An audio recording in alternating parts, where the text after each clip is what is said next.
I think we're going.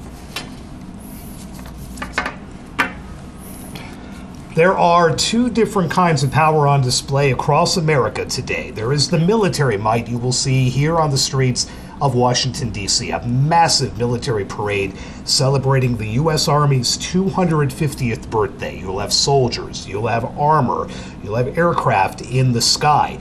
At the same time, in towns, both big and small across America, a different kind of power playing out. It is the power of protest. Americans have taken to the streets in parades, in public squares, on what they call No King's Day. They are complaining that President Trump is a wannabe dictator, and they are blasting his plan to spend tens of millions of dollars on a military parade on a day that just happens to be his 79th birthday. We will take you through all the visuals of what happens here in the coming hours. You are seeing some of that hardware on the bottom left part of your screen on the National Mall. You're seeing part of the parade starting to kick off as troops and some of the gear get in place to make their walk down Constitution Avenue. We will have it all for you in the coming hours. I am AP Washington correspondent Sagar Meghani. I am joined by Pentagon colleague Tara Kopp and Command Sergeant Major Alex Cuprati from the U.S. Army. Sergeant Major, thank you so much first for joining us. Tell us, for you as a career soldier, what does 250 years of the U.S. Army mean? Well, thank you for having us, Sagar. It's a phenomenon. It's a one-in-a-lifetime experience right now. We're talking about celebrating 250 years of sacrifice, celebrating our American soldiers and men and women who fought to defend this nation. And it's amazing all the work that has gone in to put this together. And I think over the next couple of hours, we're going to be able to paint and show you what the Army story is, starting in the Revolutionary War all the way down to present-day combat operations. Tara, we've talked a lot all week about just the staggering amount of work that has gone into this for months. President Trump has wanted to do this for years. The Army has been talking about this as its birthday party for years. Give us more of an overview on exactly what it is we are going to see rolling down the streets off the National Mall. Sure. You're going to see 2 years worth of work as the Army really planned to tell the story of its 250-year history today, and in the last couple of months decided to add a parade, a massive parade where we're going to see 28 Abrams tanks, we're going to see Paladins, we're going to see all sorts of helicopters that have played a vital role in our nation's conflicts. And on top of that, we're going to see about 7,000 troops who started to spill into the city in the last couple of days. They're living in federal buildings for on cots, and they're having MREs, and they are thrilled to be here and thrilled to be taking part in this parade. You, as the senior enlisted leader of a major Army division, are very well versed in the history and what has happened since 1775. I was about to say 1975. That wouldn't quite be right. Do you think it's something that has escaped most Americans, the varied history? Everyone knows about the Revolution, and everyone knows about the Civil War, but what do you hope today, what we see going down Constitution Avenue and in the sky above, is going to tell maybe a new generation of Americans? Well, that's a great question. First and foremost is really showcase the American soldier. We're going to see the transformation of the United States Army. We're going to continue to show the American public how its Army, it is the American People's Army, is how it's transformed over time, how we continue to transform and hopefully showcase a little bit of some of the things that is going to take us into 2030 and 2040. But most importantly is the men and women. As we talk about transformation and different platforms you're going to see in helicopters, it's the American soldier that's at the end of that rifle, at the end of that trigger.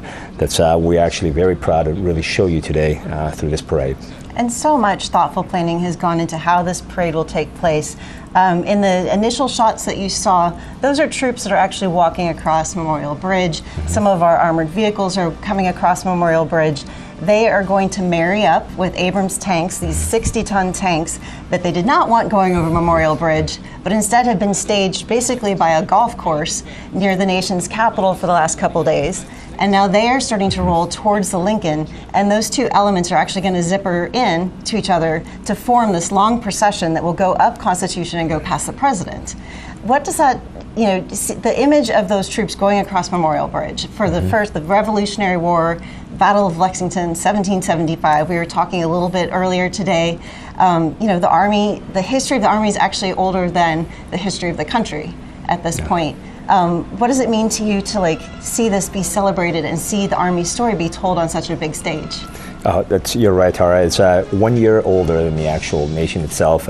It's just the immense amount of pride for serving and and being a member of the United States Army, wearing the cloth of our nation, the sacrifices that we've made since 1775 to present day, conflicts. It's just no better way to showcase and show the amount of pride that we have in our servicemen and women. You can see on the screen, top left side, the top left of the four boxes, the presidential reviewing stand on Constitution Avenue. We just heard ruffles and flourishes. That can only mean one thing. The Commander-in-Chief with Hail to the Chief now playing, stepping onto that stand, pumping a fist as he walks alongside the First Lady, and to a gun salute. Yes, ruffles and flourishes and a 21-gun salute as they walk up to begin the official start of the parade. It is not just the 250th birthday of America's Army. It is Flag Day as well, and again, President Trump's 79th birthday. He has much of his cabinet assembled behind him. You see Defense Secretary Pete Hegseth, among others. This is something President Trump had talked about since the first months of his first term. Back in 2017, he attended France's Bastille Day parade and marveled at watching the display down the Champs-Élysées and said, "We need to outdo that." That was essentially shot down in his first term due to costs and logistics, but he was determined to make it happen this time, and there he is sitting behind the glass. You can see some of his kids behind him as well. Ladies and gentlemen, as we wait for the actual parade to kick off. So the first elements that we're going to see will actually be from the Army's oldest unit, the 3rd Infantry Regiment. They were established back in 1784. They fought in the War of 1812, and they earned their nickname the Old Guard during the 1846 Mexican War. We will start to see some of those troops follow in after the Honor Guard, but let's talk a little bit about what we expect to see with this very first unit that we'll come across. Tara, the oldest unit, the oldest active component in the United States Army is the 3rd Infantry Regiment, known as the Old Guard. Located here, not too far from us, at Joint Base Meyer Henderson Hall. They have become the Presidential Guard and really represent everything that the Army is. Very colorful history, both in the War of 1812, and you can see that when you actually see their colors in the 55 campaign streamers that you will see flying as they march through us. Star Spangled Banner playing now. Let's listen in and watch.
Before we even had a country, we had an army. They started as a small, unorganized group of shop owners and farmers, but they fought the most powerful army in the entire world to a standstill in Concord, Lexington, and Bunker Hill. Then our Continental Congress chose George Washington as general of our Continental Army. But it wasn't until 1 year later, on July 4th, 1776, that news arrived of the signing of our Declaration of Independence. Now we had a new army and a new nation. With little gunpowder, no shoes, bloody feet, few cannons, little training, and even less food. Valley Forge started in December. They went into winter camp in December of 1777. Approximately 2,000 Americans died that winter of disease. They lived through hell, but they never ever gave up. Not this army, not this first American army. Finally, Washington and his army arrived. Here at Yorktown, where they had General Cornwallis and his powerful British army trapped in this city against the sea. All of the preparation that Washington has learned through the course of those 6.5 years meets its full force here at Yorktown, and he employs it brilliantly. Sailing from the Caribbean, the French Navy arrived and took on the British fleet. Washington decided to make his move. Our men began digging to get closer and closer to the fort, finally getting within rifle and cannon range. Naturally, George Washington chose to set off our first cannon shot. The British had two small forts in front of the main fort. They were called Redoubts 9 and 10. Then, on the moonless night of October 14th, the American and French forces attacked the redoubts. The hand-to-hand combat with bayonets, knives, and fists was bloody, to say the least. But within an hour, we were victorious. And as the sun came up the next day, Cornwallis looked out and realized he was in serious trouble. So he prepared an all-out, desperate counterattack. It didn't work, and the British were forced to surrender. We were supposed to lose to the best army and the largest and most professional navy in the world. But our young army had won the war and our freedom, the freedom we hold so dear. And 250 years later, for what started as a ragtag group of shop owners, has now become the most powerful army in the world. Today, many things are very different from that army here at Yorktown, but one thing remains the same. An undying passion, guts, and love for our country remains deep in the heart of today's army. When I look into their faces, you can see it. That will never change. God bless the United States Army, and God bless the United States of America.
Watching the very early stages of this 250th U.S. Army birthday celebration parade here in Washington, Sergeant Major, give us a sense of what it is that we're seeing here on the screen with soldiers in present-day garb.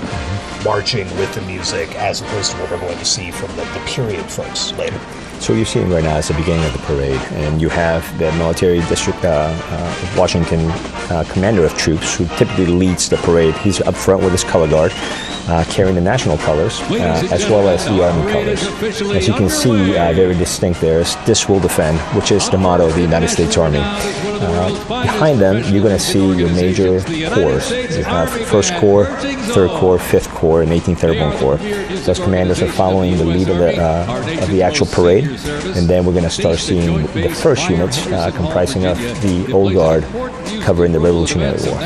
Let's watch this early part and soak in what should be a very interesting 90 minutes or so here on Constitution Avenue. Before we get to that first unit that you mentioned from the Revolutionary War, a year before the Declaration of Independence was signed. But for now, let's see some of these sites. Edmund Louis Snitz Gruber, which was a descendant of Franz Gruber, who composed Silent Night. It was originally written to be the 5th Artillery Regimental song titled "The Caissons Go Rolling Along," and in 1956 the lyrics were revised by Harold Arberg as the official song of the U.S. Army, and then retitled "The Army Goes Rolling Along." Pershing Zone carries on its century-old legacy, playing a march that brings pride to every soldier, the Army Song. The 3rd Infantry Regiment in the U.S. Army. Established back in 1784, the unit was dubbed the Old Guard by Major General Winfield Scott during a victory parade in Mexico City after the Mexican War. It is the U.S. Army's official ceremonial unit and presidential escort, conducting year-round tactical training to ensure the highest standards and utmost discipline of its soldiers. The unit routinely represents the U.S. Army and our nation in official ceremonies, major sporting events, and their own, the U.S. Army's own Twilight Tattoo. The Old Guard also maintains 24-hour vigil of the Tomb of the Unknown Soldier, while also conducting funeral services honoring our fallen heroes in Arlington National Cemetery. The regiment's 50 campaign streamers stand as a testament to its long, faithful service to our nation. Ladies and gentlemen, the 3rd Infantry Regiment, the Old Guard.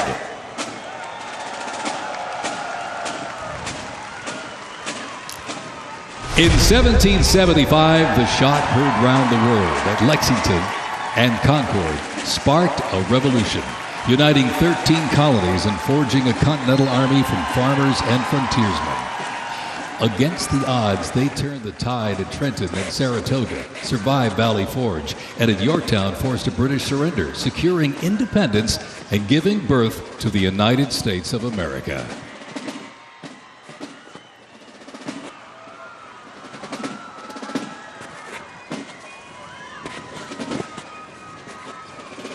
Before radios and field phones, sound was the signal. In the Continental Army, fifes and drums carried commands across the chaos of battle, telling soldiers when to advance, when to retreat, eat, even when to rest.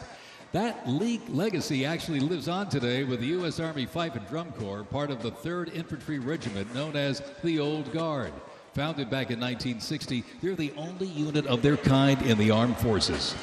Performing in uniforms patterned after those worn by General Washington's musicians. Playing period instruments with patriotic precision, they bring history to life, sharing the sound and spirit of the Revolution through more than 500 performances each year, both at home and around the world, too.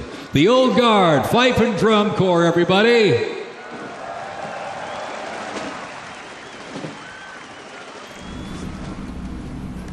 Seeing the first of the period costumes that we'll see many of in this parade. Tara, Sergeant Major, if you want to tell us what we were just looking at and should be looking at again momentarily. So some of those first troops that were walking past in the period dress, we saw them holding what looked to be a very long rifle, but it's not a rifle at all. Tell us a little bit about this gun. Yeah, so we see George Washington walking out leading his troops. Obviously, he first commissioned the 10 companies that would eventually become the First Continental Army.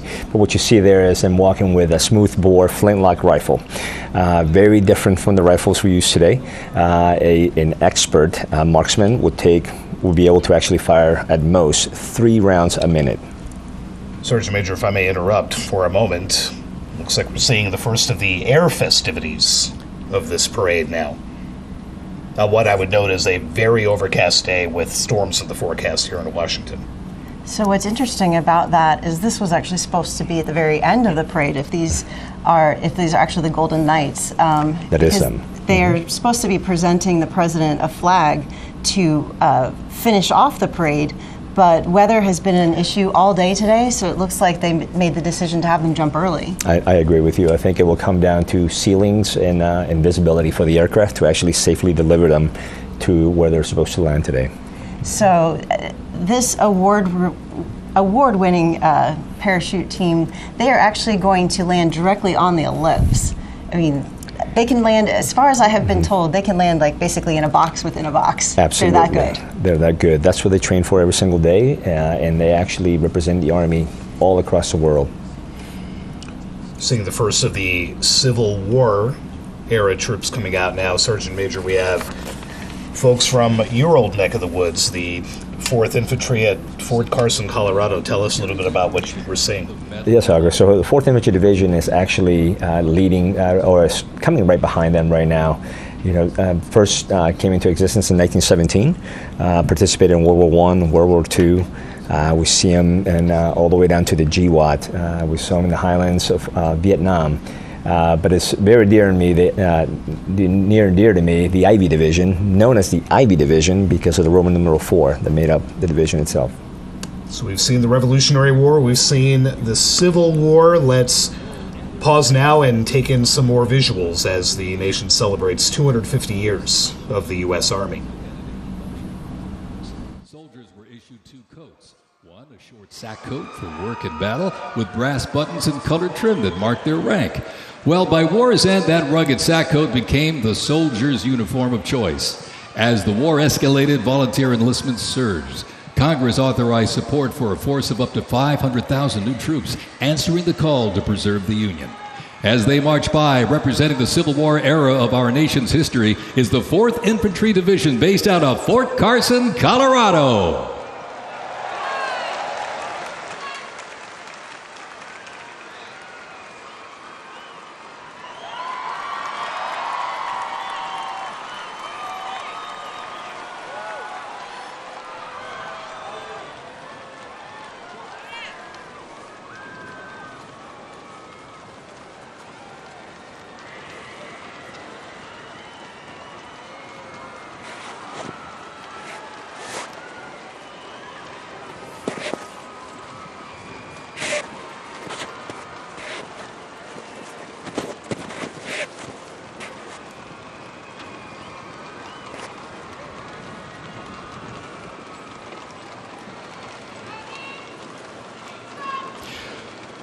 From Fort Cavazos, Texas, home of legends, the 1st Cavalry Division rides with pride. Born from the thunder of horse cavalry traditions of the Civil War, the 1st team forged its reputation on the front lines of history.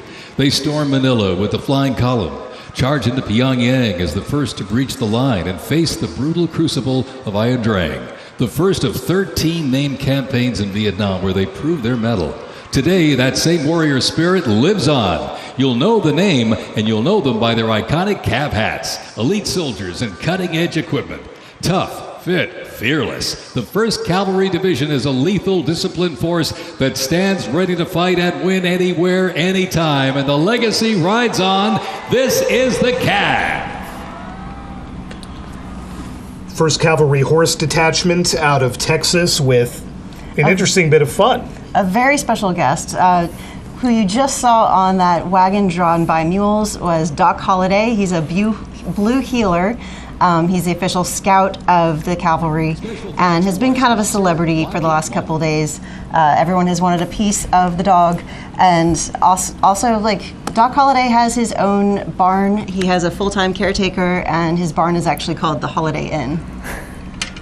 Joke was made earlier that OK Corral would have also been an acceptable name for where Doc Holliday should live, but a little bit of fun for the 1st Cav. Scenes from the National Mall.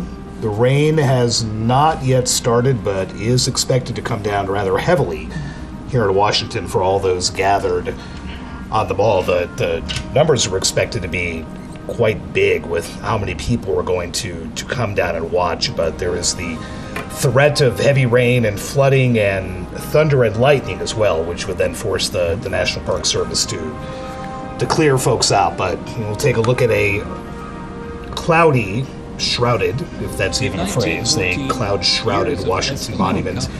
More sights and sounds of the Army Parade as we go on.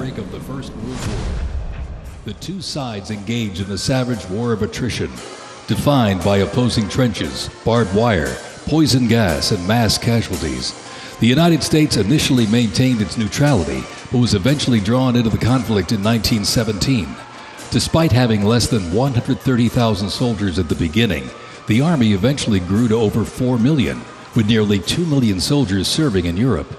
In 6 months of fighting, nearly 50,000 Americans lost their lives, with another 190,000 wounded. The guns fell silent with the armistice of November 11, 1918.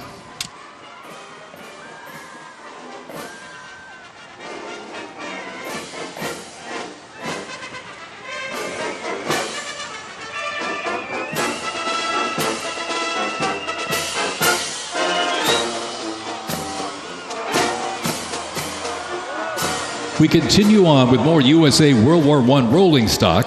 This 1918 Dodge touring car was part of the legendary 1919 Transcontinental Convoy. 3,251 miles and 62 grueling days across the Lincoln Highway. Now remember, no pavement, no GPS, and no power steering. Just grit, determination, and the drive to push Army mobility into the future. This car literally helped pave the way for the roads we rely on today, and reminds us when the Army moves, the nation follows. The 1918 Dodge Touring Car.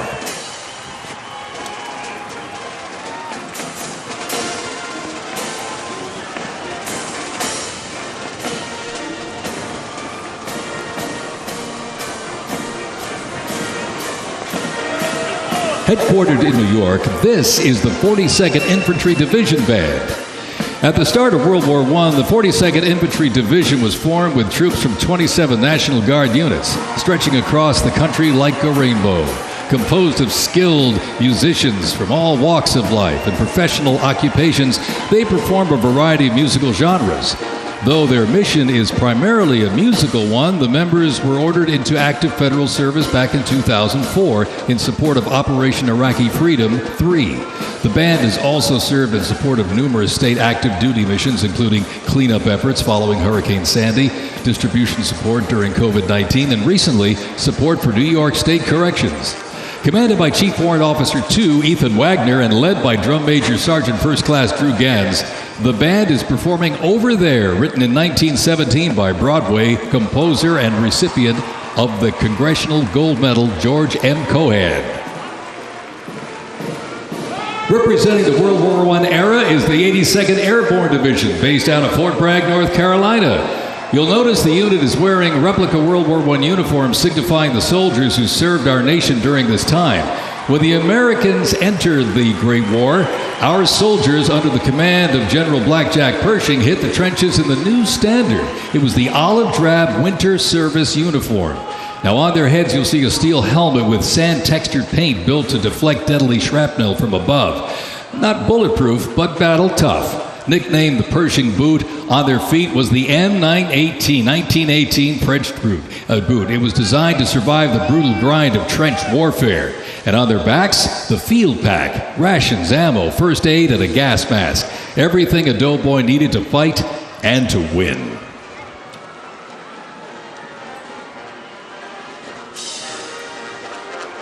Incidentally, the 42nd Infantry Division was deployed to heavy combat abroad and then deployed again in World War II, ultimately liberating the Dachau concentration camp. The 42nd responded to the terrorist attacks on 9/11. Later, with the war on terrorism, the rainbow stretched across the world again, deploying in Iraq and Afghanistan.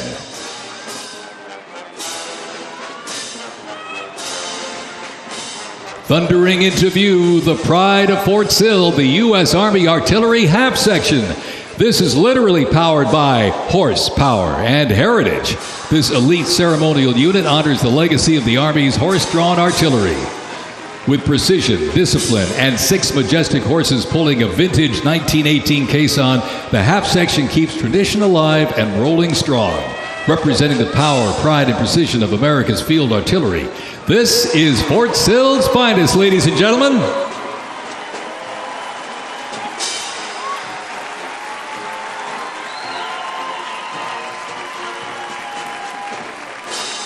Special thanks to our sponsor, Form Energy.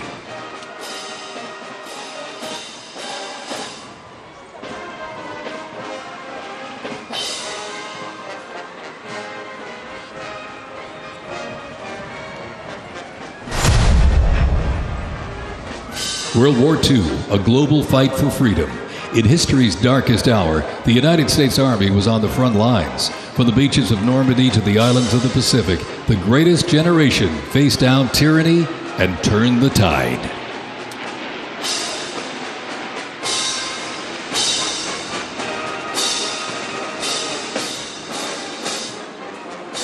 From bombers to fighters to transports, U.S. Army aircraft started to thunder across the skies in World War II. And take a look up there, ladies and gentlemen.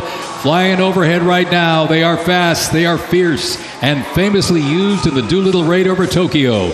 Leading up front, the mighty B-25 Mitchell.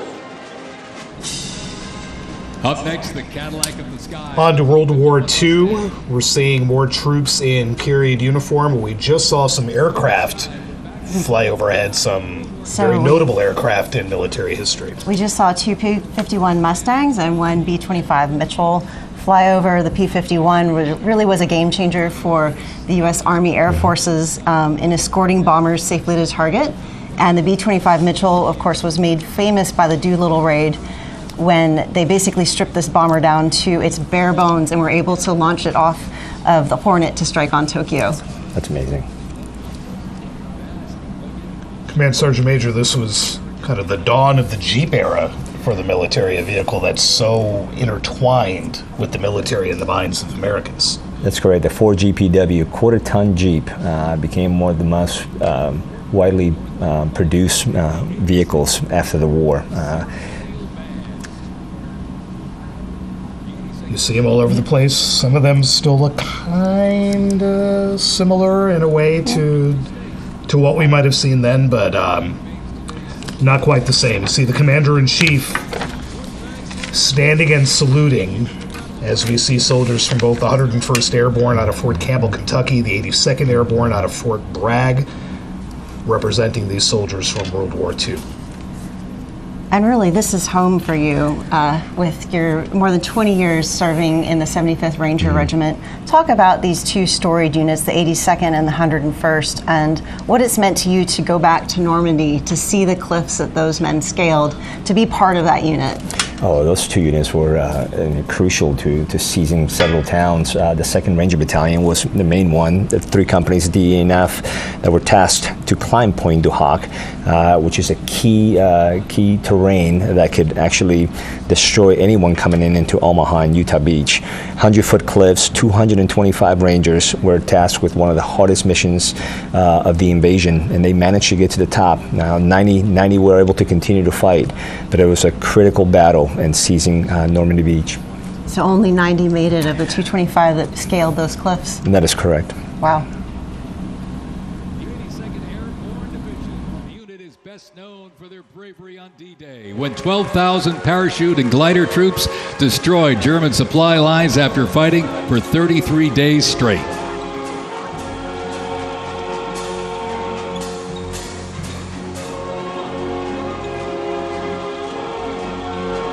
The 101st Airborne Division, based out of Fort Campbell, Kentucky, traces its lineage back to 1918 when it first established as the 101st Division. Known for their ability to rapidly deploy across the world, the unit has held a crucial role in operations since its inception.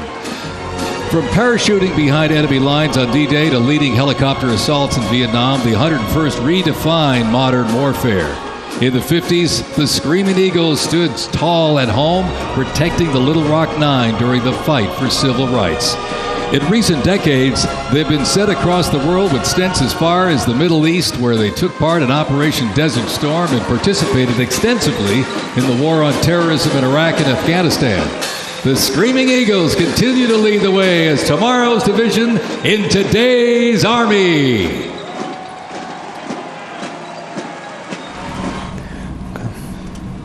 Seeing some vintage World War II armor now, riding along Constitution Avenue. Sergeant Major, tell us what we're seeing. Yes, sir. We're looking at the Sherman tanks right now, and they were extremely useful against German, much bigger tanks. They were very reliable, very maneuverable, five-man crew, and they wreaked havoc across the German armor formations. More than 50,000 of them were produced in the war. Perhaps the best known of the tanks the Army has produced for a long, long time until that M1 Abrams that we'll be seeing. We'll be seeing that one a little bit later. And I can see that smile in your face when we mentioned the Abrams. World War II being celebrated on Constitution Avenue. We'll keep watching. And the remembrance of the Korean War coming up next.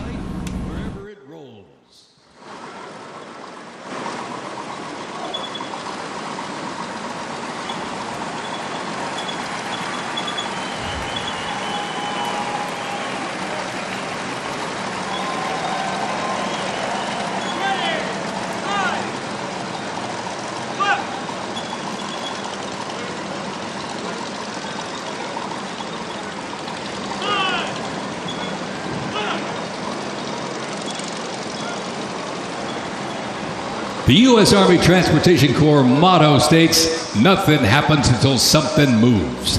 That was never more true than with this. Look at this, the 2.5-ton Chevrolet Deuce and a half. 10,000 pounds of cargo and was the backbone of the Red Ball Express that kept the Allies supplied after D-Day in World War II.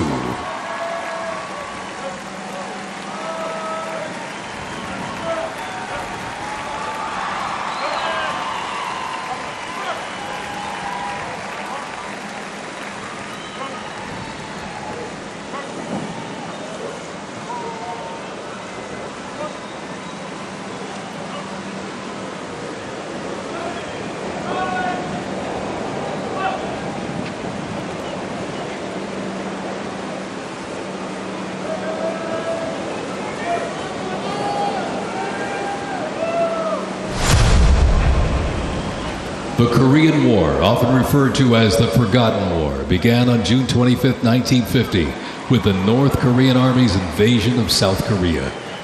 A coalition of South Korea, the United States, and other United Nations members defeated the invasion and advanced into North Korea.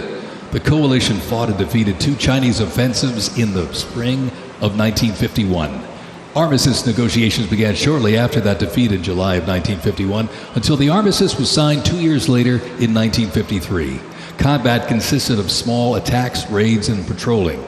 During this war, the United States deployed approximately 6.8 million military forces to the Korean Peninsula.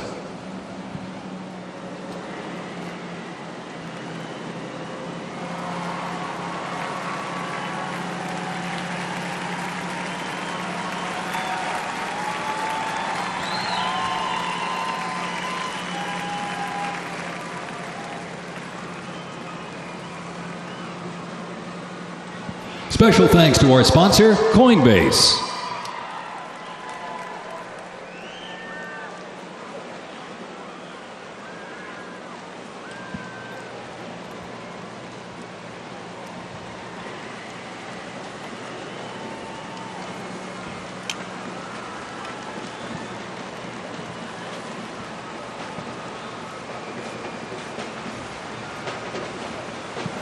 The M151 kept rolling along as the lightweight, high-mobility general-purpose vehicle replacing the famed World War II Jeep back in 1961. Officially named the Military Utility Tactical Truck, or MUT, most servicemen generally referred to it as a Jeep. The vehicle spanned more than 40 years in 4 manufacturers and were everywhere that the Army was deployed.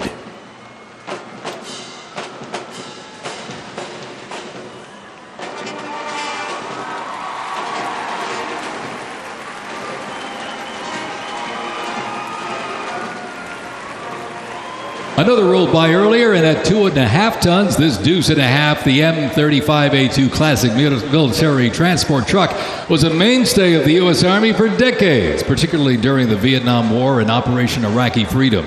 The deuce and a half proved its value moving cargo, supplies, and soldiers. Its capabilities include up to 5,000 pounds off-road and 10,000 pounds on-road, making it ideal for moving just about anything. In the jungles of Vietnam, the U.S. Army faced a new kind of war. Helicopters became the new workhorses of battle, delivering troops, firepower, and supplies into some of the most unforgiving terrain on Earth. This is the U.S. Army in Vietnam, the era of air mobility, fierce firefights, and unwavering brotherhood.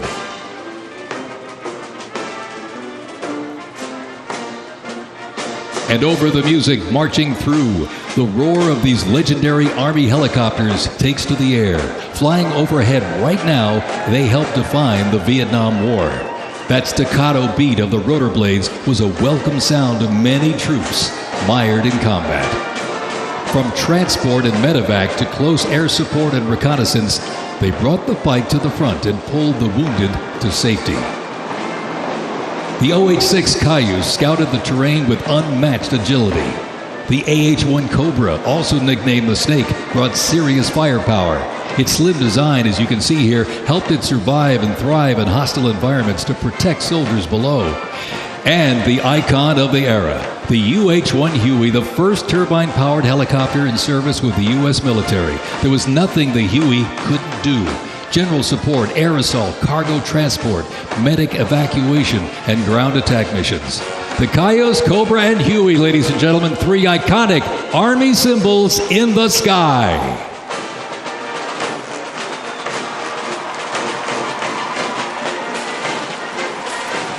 The 1st Cavalry Division Band, based out of Fort Cavazos, Texas, has played a vital role in U.S. military history. Since its origins back in 1855 as the band of the 2nd Cavalry, it has supported operations from the Civil War to Desert Storm. Over time, it's evolved into a powerful force using music to strengthen bonds between soldiers and engage with communities. From World War II in Korea to the Vietnam War in Bosnia, the 1st Teen Band has enhanced morale and upheld the division's enduring legacy. Today, the band continues its mission using music to shape perceptions, foster trust, and promote national Army and division interests. Standing ready to serve, it remains an enduring symbol of the 1st Cavalry Division's legacy and commitment to duty. The band performs Hit the Leather and Ride, a march composed by Captain Robert Meredith Wilson. This piece reflects the cavalry's transition from horses to mechanized warfare, capturing the speed, the resilience, and the tradition of the division.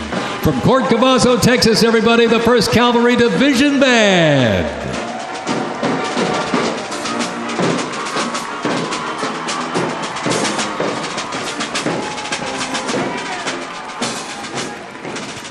The U.S. Army deployed large numbers of troops in support of the Vietnam War. The first contingent of U.S. Army advisors arrived in Vietnam in the late 1950s, and that quickly grew to a small team of around 100 soldiers, which then expanded to more than 600 over the next decade. As the war intensified, troops' numbers quickly grew as the war between the South Vietnamese government and the communist insurgents supported by North Vietnam intensified. By January 1969, more than 364,200 soldiers organized around 7 divisions and 20 separate combat brigades. The United States began withdrawing its forces in July of 1969, and the last Army combat unit left South Vietnam in August of '71. The last U.S. combat soldier came home March 1973, while a small number of non-combat personnel remained until April 1975.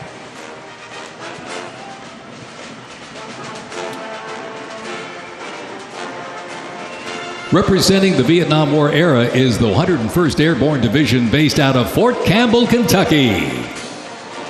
The unit is wearing replica Vietnam War uniforms signifying the soldiers who served our nation during this time. Blistering heat, thick humidity, and unforgiving terrain demanded uniform innovation, and the Army, they delivered. New lightweight uniforms were constructed to move with the soldier. The M16 replaced the M1 Garand, calling for redesigned ammo gear and faster reloads in combat. Body armor got smarter, jackets and trousers got lighter, and field equipment was reimagined to meet the mission head on.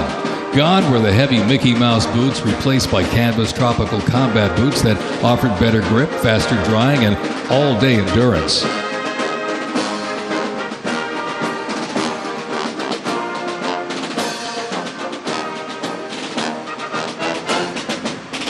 Special thanks to our sponsor, Oracle.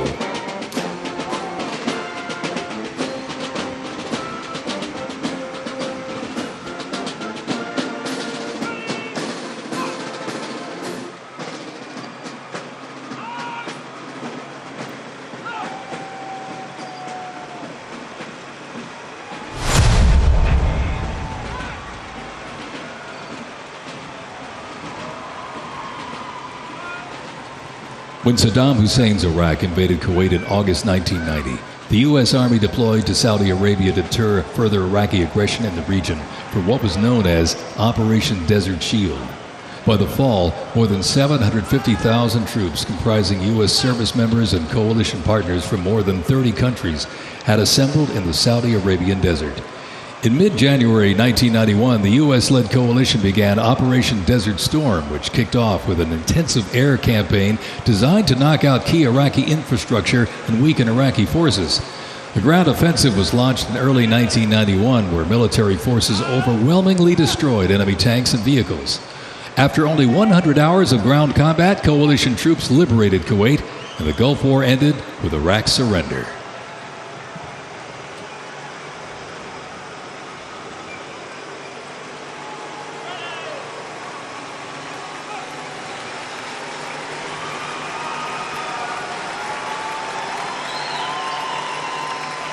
From Fort Riley, Kansas, this is the 1st Infantry Division, one of the Army's most storied divisions. Nicknamed the Big Red One because of the distinctive red on their unit patch. As the oldest continuously serving division in the U.S. Army, the unit has participated in every major operation since World War I, living up to its motto, no mission too difficult, no sacrifice too great, duty first. The 1st Infantry Division was originally established as the 1st Expeditionary Division in 1917 and spearheaded the American Expeditionary Forces in France during World War I. In World War II, Fighting First stormed Omaha Beach on D-Day and liberated Nazi concentration camps. The highly decorated unit has had 37 members of the Big Red One awarded the Medal of Honor. In Washington, D.C., the 1st Division Monument stands in President's Park, memorializing those who died while serving in the 1st Infantry Division. Ladies and gentlemen, they are the Big Red One, the 1st Infantry Division.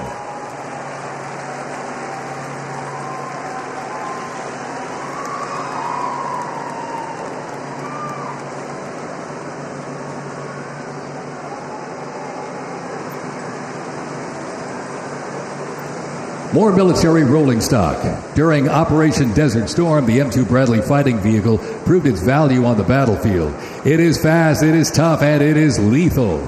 Named for General Omar Bradley, a leader from West Point's famed class of 1916, the Bradley was built to carry troops into combat with protection and power. Armed with a 25mm chain-driven cannon and twin-tube-launched, optically tacked, wire-guided missiles, it played a critical role in clearing the way during the ground assault into Iraq. While the Paladin looks and sounds like a tank, it is technically a self-propelled howitzer and was first introduced back in the 1960s. Over the years, it's been upgraded to perform in versatile battlefields from Vietnam to the Soviet Union to Iraq.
the armor here?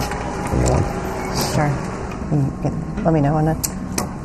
Gulf War now being celebrated on Constitution Avenue, along with all the armor that helped play such a key role in that essentially 100-hour battle. Tara, give us a sense of what we've been seeing. So we have just seen Abrams tank after Abrams tank kind of staggered in two rows.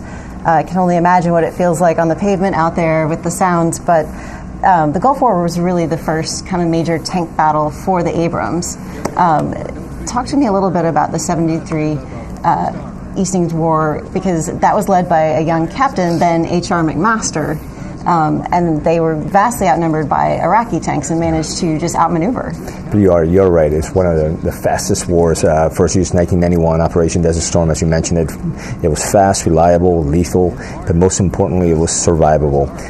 The Bradley tank is operated, by four. It's a four-man crew right now, and is renowned for its 120 millimeter cannon. It also has a 50 caliber machine gun that's mounted, as well as a 240 millimeter machine gun that just causes havoc anywhere it goes. And I've had the pleasure of actually sitting inside of one and actually firing on the range, because one of my combat brigades had one, and then I tell you, it's a phenomenal sight to actually see them rolling down the street right now. What does it feel like inside? Is it shaking when it fires? How are your eardrums? What does it feel like? So personally, Betty, steady. You got to protect yourself just like anything else. You have this helmets to protect your hearing, but the gunners, and it's just the crew drill that happens inside there, and the communication has to be locked in step for that gun to actually be as accurate as it can be, as it identifies the enemy. It is great. And then we've also seen a lot of towed artillery, notably howitzers of different types. And I was just wondering if we could talk just briefly about, what makes a system a howitzer? What is towed artillery? So we saw a couple different artillery pieces. The first one we saw was the Paladin. It looked like a tank. It sounds like a tank. It has the armor of a tank, but it's not quite a tank. It's the Paladin. It shoots 155 rounds. Equivalent to that is actually towed is the 777s. We haven't seen them yet, but we have seen the 105s, and those are towed by Humvees, as you saw. You'll see them all over combat brigades. They're the fastest way to get indirect fire to support your troops on the ground, and incredible range, multiple different types of rounds, and we've seen them really throughout the GWAT and before that as well. And something fun about the Abrams tanks, for weeks and weeks the city has been concerned about what sort of damage these tanks would do to DC's roads. The Army spent $3 million on plating and on preparing the roads, and actually had soldiers at Fort Cavazos take an Abrams tank and run it over plates 50 times to make sure the road was going to be okay. That seems like that was a pretty fun assignment. Oh, absolutely. I mean, we want to display, we want to showcase our tanks, we want to show the American soldier, but we were very cognizant of what could happen. I think we went to great lengths to actually ensure that we are protecting the cities of Washington, D.C., while still giving the people, the American people, a great show.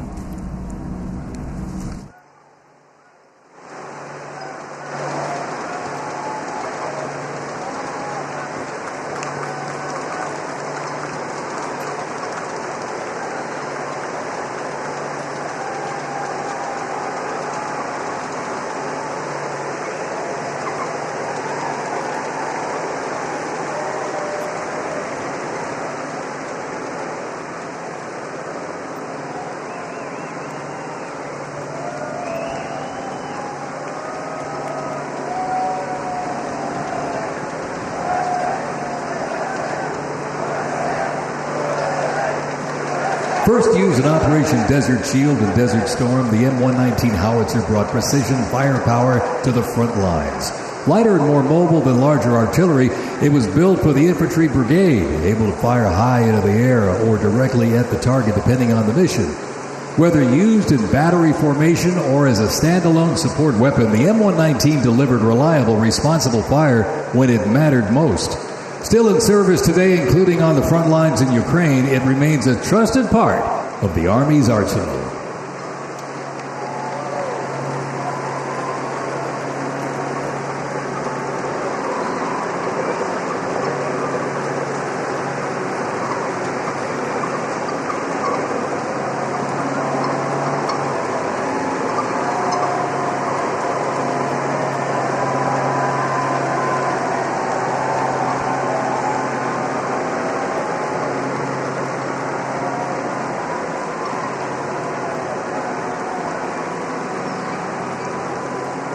Special thanks to our sponsor, UFC.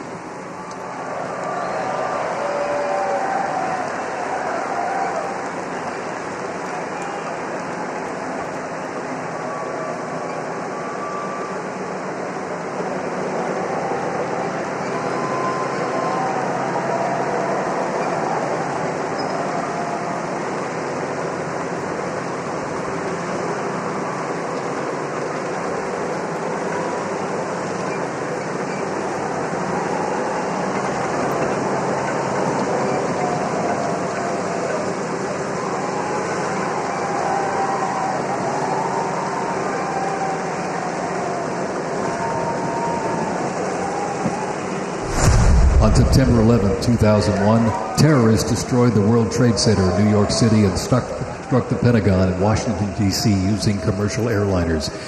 In response, the U.S. launched the global war on terrorism. The U.S. would stop potential threats around the world and take the fight to terrorist groups and the nations that back them. The Army immediately deployed forces to Afghanistan to destroy Osama bin Laden's al-Qaeda terrorist organization and depose his sponsors, the ruling Taliban. The 2003 President Bush expanded the war to Iraq. Soldiers and other armed services overthrew Iraq's dictator Saddam Hussein. The fight to stabilize Iraq and prevent terrorist groups from overthrowing its new government continues to this day. The campaign in Afghanistan lasted until 2021 when U.S. forces withdrew and the Taliban returned to power. Over the course of the two-decade conflict, over 2 million servicemen and women, less than 1% of the American population, deployed in support of the global war on terrorism. Most of those who served were members of the United States Army.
We are looking now at the global war on terror.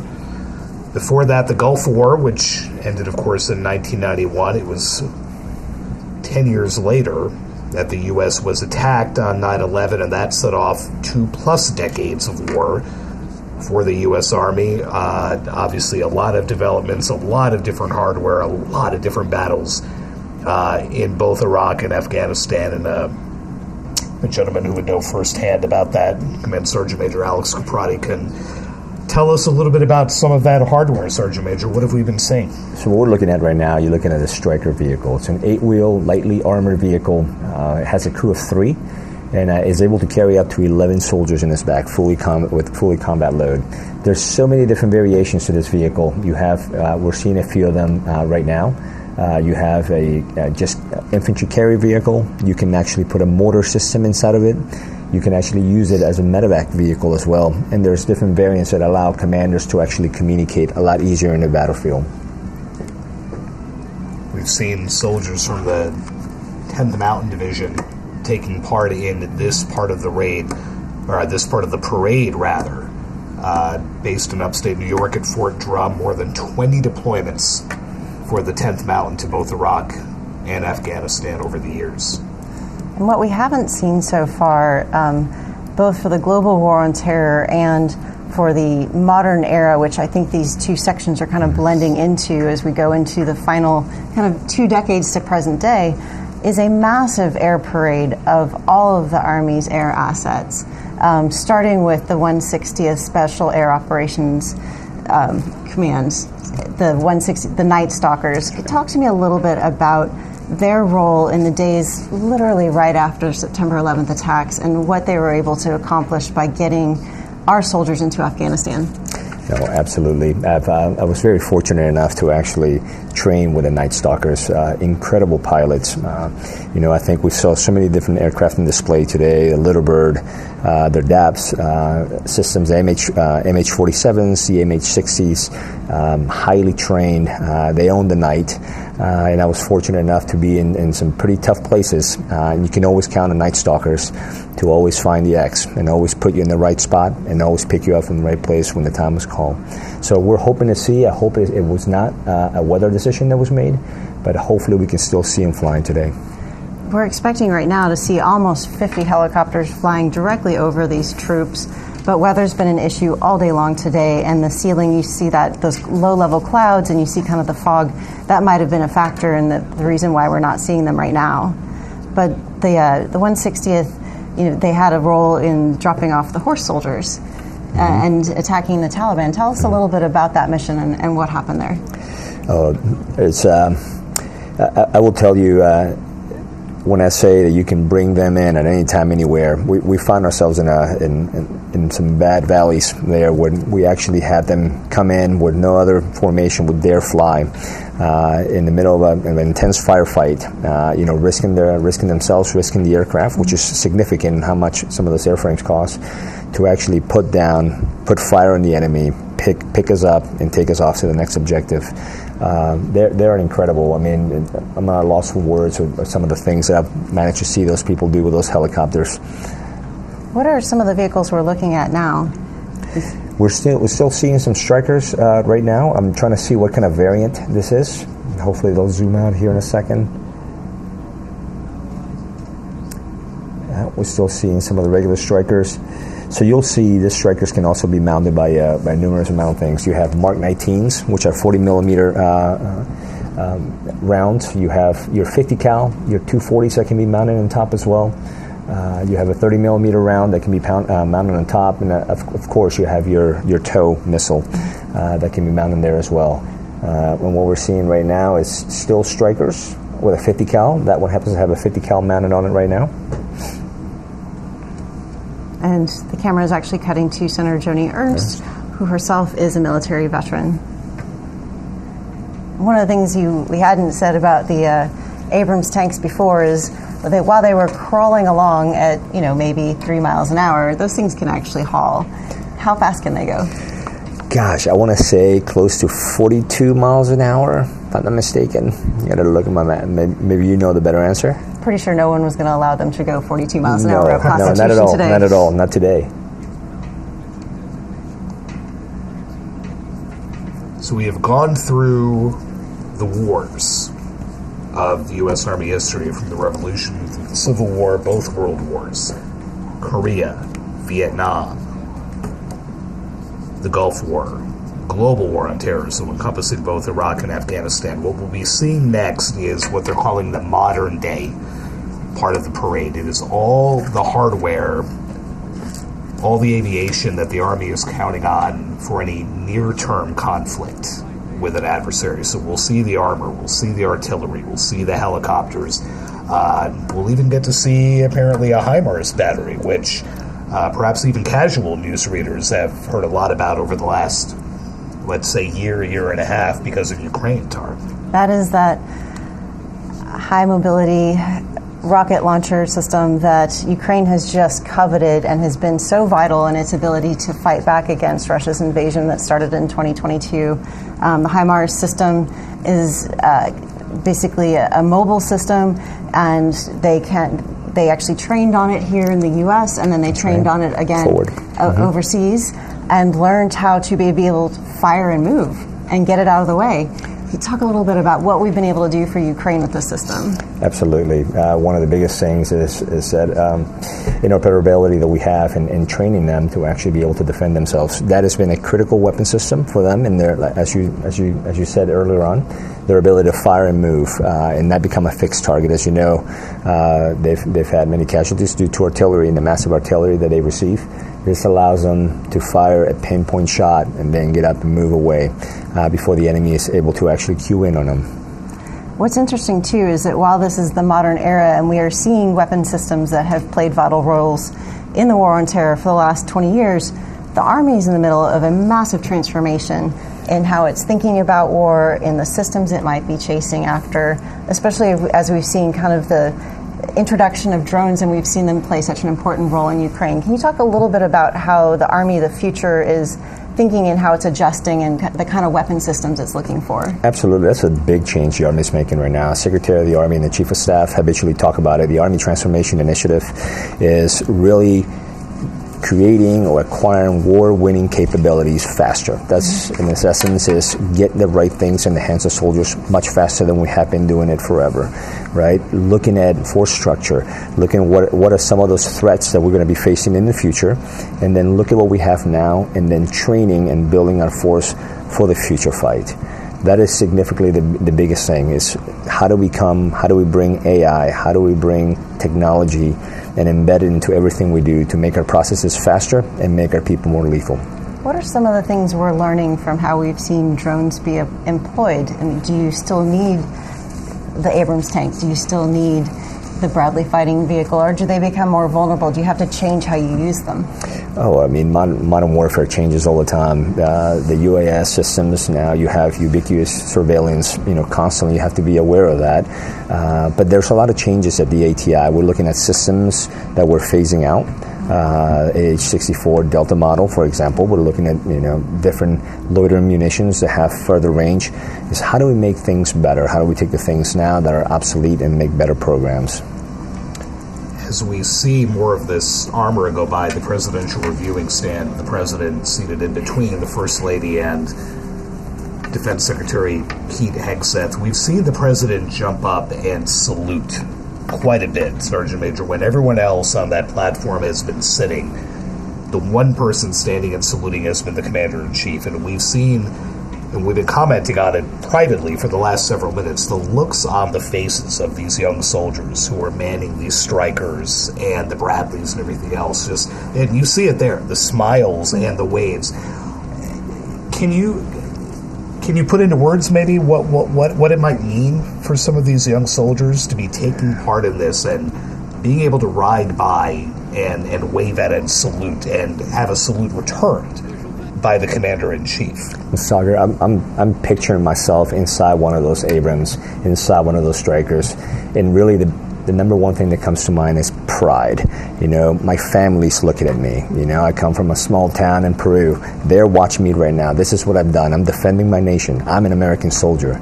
This is what I do. And, you know, I get goosebumps just thinking about that right now. And the American people is watching. This is your army. And all that hard work and all the dedication and discipline that goes into making ready soldiers is being displayed in front of us right now. So I think pride is the number one thing I would feel inside of me. And mentally, for these soldiers who are manning the old equipment, you know, it's one thing to be in the Bradleys or to be in the Abrams, but for those who are maybe in the Sherman or flying the Hueys that we still hope to see that we did not see, or the Humvees, for that matter. What kind of preparation went into that? Like, is there that little bit of nerve? Would you think that, like, okay, I've now got to drive a 80-year-old weapon system and wave to the President of the United States? Well, that's right. It's not like riding a bicycle, right? There's a lot of training that went into this, much like we approach training with safety and readiness in mind at all times. These are frames that took many hours to actually master, to ensure that, one, we don't damage equipment, and two, we safely maneuver them across. More than an hour now into this parade marking the U.S. Army's 250th birthday.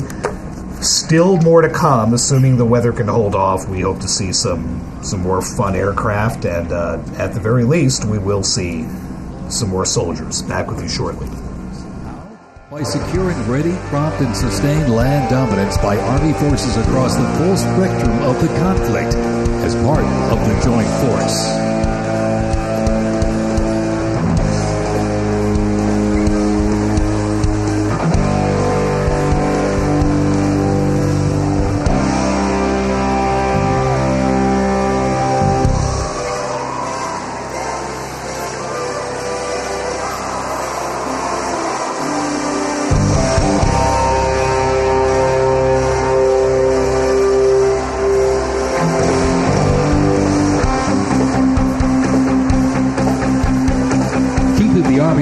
Battle-ready and nimble makes transportation for the U.S. Army a very vital element.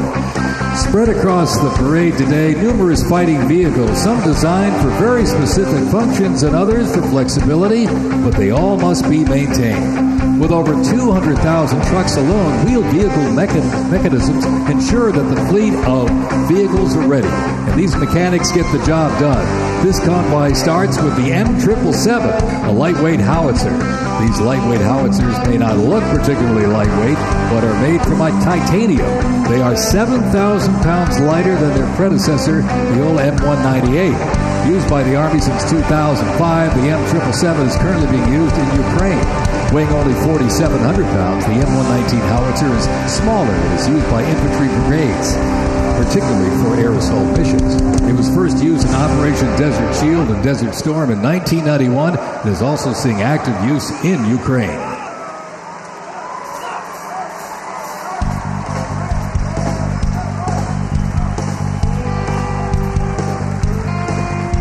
The 7th Infantry Division, stationed at Joint Base Lewis McChord, has been seeing continuous combat action ever since activation in World War I. From Europe to the Aleutian Islands, Japan, Korea, Afghanistan, and the Pacific, the Bayonet Division boasts a proud history of answering the call of its motto, "Trust in Me," with resolute dedication.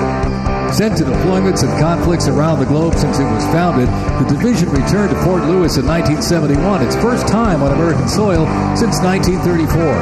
The 7th Division, originally called the Hourglass Division due to their patch design, gained the nickname Bayonet Division during their deployment to Korea in June of 1950. At Incheon Landing and during the liberation of Seoul, they were credited with plunging the bayonet into the heart of the enemy, with 13 members of the division receiving the Medal of Honor. The 7th enables and sustains the combat readiness of 2 Stryker Brigade combat teams and a Combat Aviation Brigade.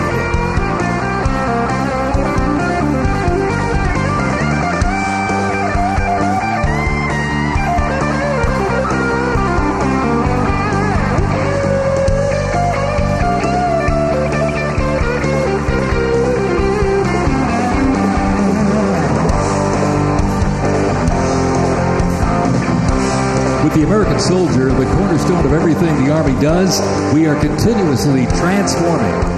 Army careers span the spectrum from attorneys to astronauts and mechanics to engineers. The Army's greatest asset is our people, the finest men and women our great nation has to offer, with a myriad of talents that make us stronger. Aside from its people, the Army's next greatest asset is its technology and equipment. Coming up next, these vehicles offer a glimpse of what the Army employs for readiness and battle. The portable howitzers and the portable Abrams tank were used extensively in the Gulf War, along with Bradley tanks and the infantry squad vehicle. The ISV provides enhanced tactical mobility of an infantry brigade combat team. This allows commanders greater freedom of movement and action. The ISV provides the warfighter with increased flexibility to ensure infantry units maintain momentum to achieve mission success.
When duty calls, U.S. Army soldiers don't just answer, they lead. From Fort Bragg, witness a powerful demonstration of strength, purpose, and the unmatched capability of today's Army.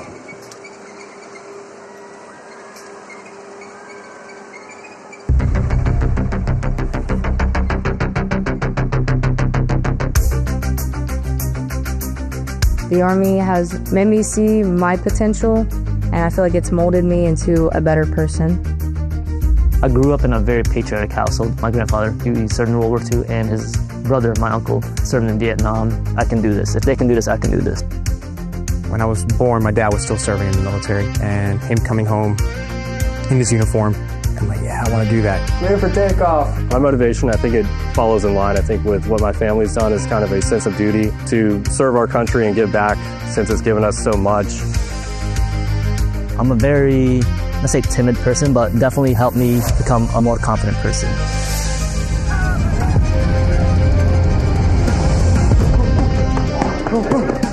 Working with a group and my peers, it really shows how much working with a team can strengthen you. All right, ready to go? Ready to go. I derive a lot of purpose from serving others.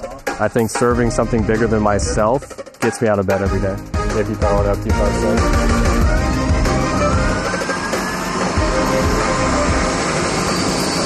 I definitely pushed myself further than I ever thought I could go. I joined the military service because I want to deploy. That's my main goal, is deploy, deploy, deploy. If we get the call, we have to go somewhere, we'll do what needs to be done. That's just the way we operate here.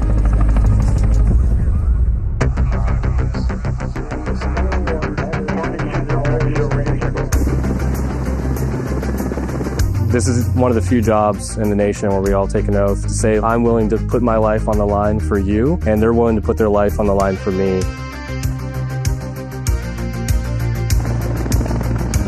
This is what we train for. This is what I want to do. My team leaders and squad leaders, they know exactly what to do. Check equipment, check weapons, check ammo.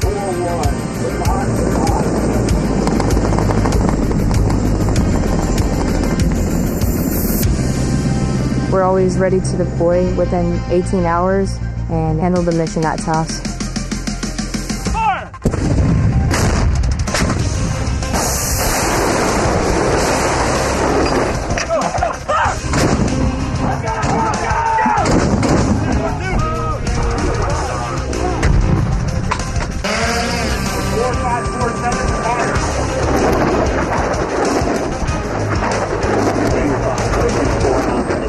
Fire!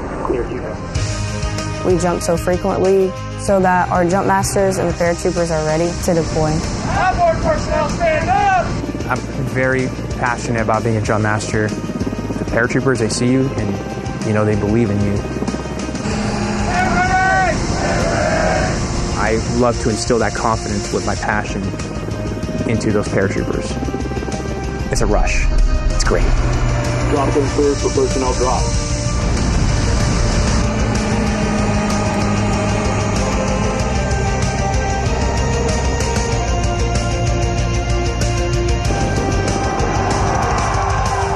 This week we honor 250 years of valor and glory and triumph by the greatest fighting force ever to walk the face of the earth, the United States Army.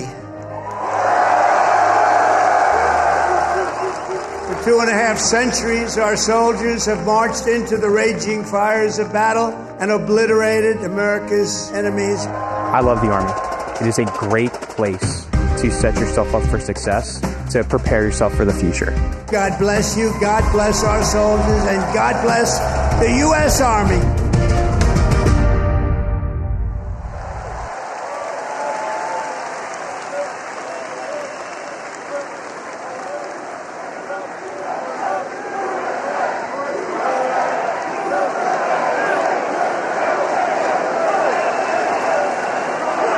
Joint Base Elmendorf-Richardson, Alaska is the home to America's Arctic Angels, who execute expeditionary operations worldwide, conduct multi-domain operations in the Indo-Pacific Theater and the Arctic, and on order decisively defeat any adversary in extreme cold weather, mountainous and high-latitude environments through large-scale combat operations. The Angels are the Army's only Arctic division. Masters of Arctic warfare, the 11th serves worldwide in all climates. Established in November of 1942, the Angels of the 11th Airborne Division led the way in the Philippines during World War II and spearheaded an amphibious invasion of Luzon and distinguished themselves during the liberation of Manila. After periods spent inactive and stationed in Germany from 1963 to 65, the division operated as the 11th Air Assault Division with the mission of testing and refining the Army's helicopter-centric air mobility doctrine. Activated once again in June of 2022, they remain dedicated to defending America's interests throughout the Arctic, in Alaska, and beyond. The 11th Airborne Division, America's Arctic Angels.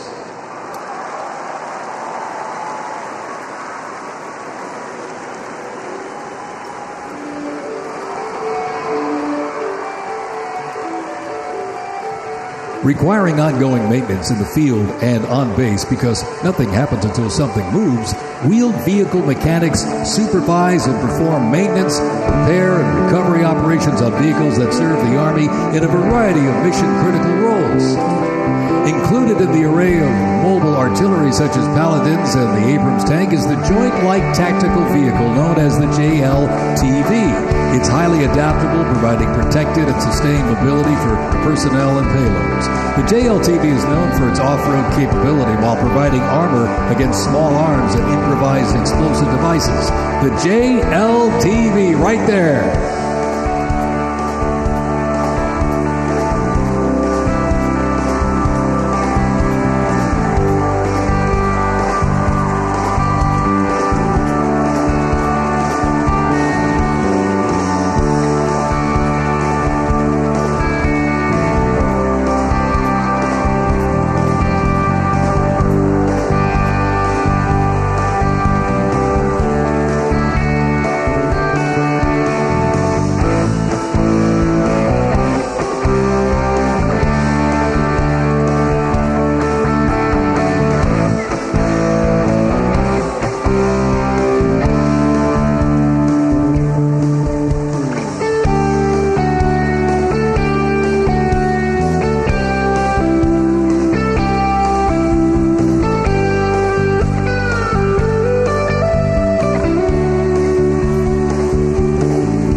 didn't advance that.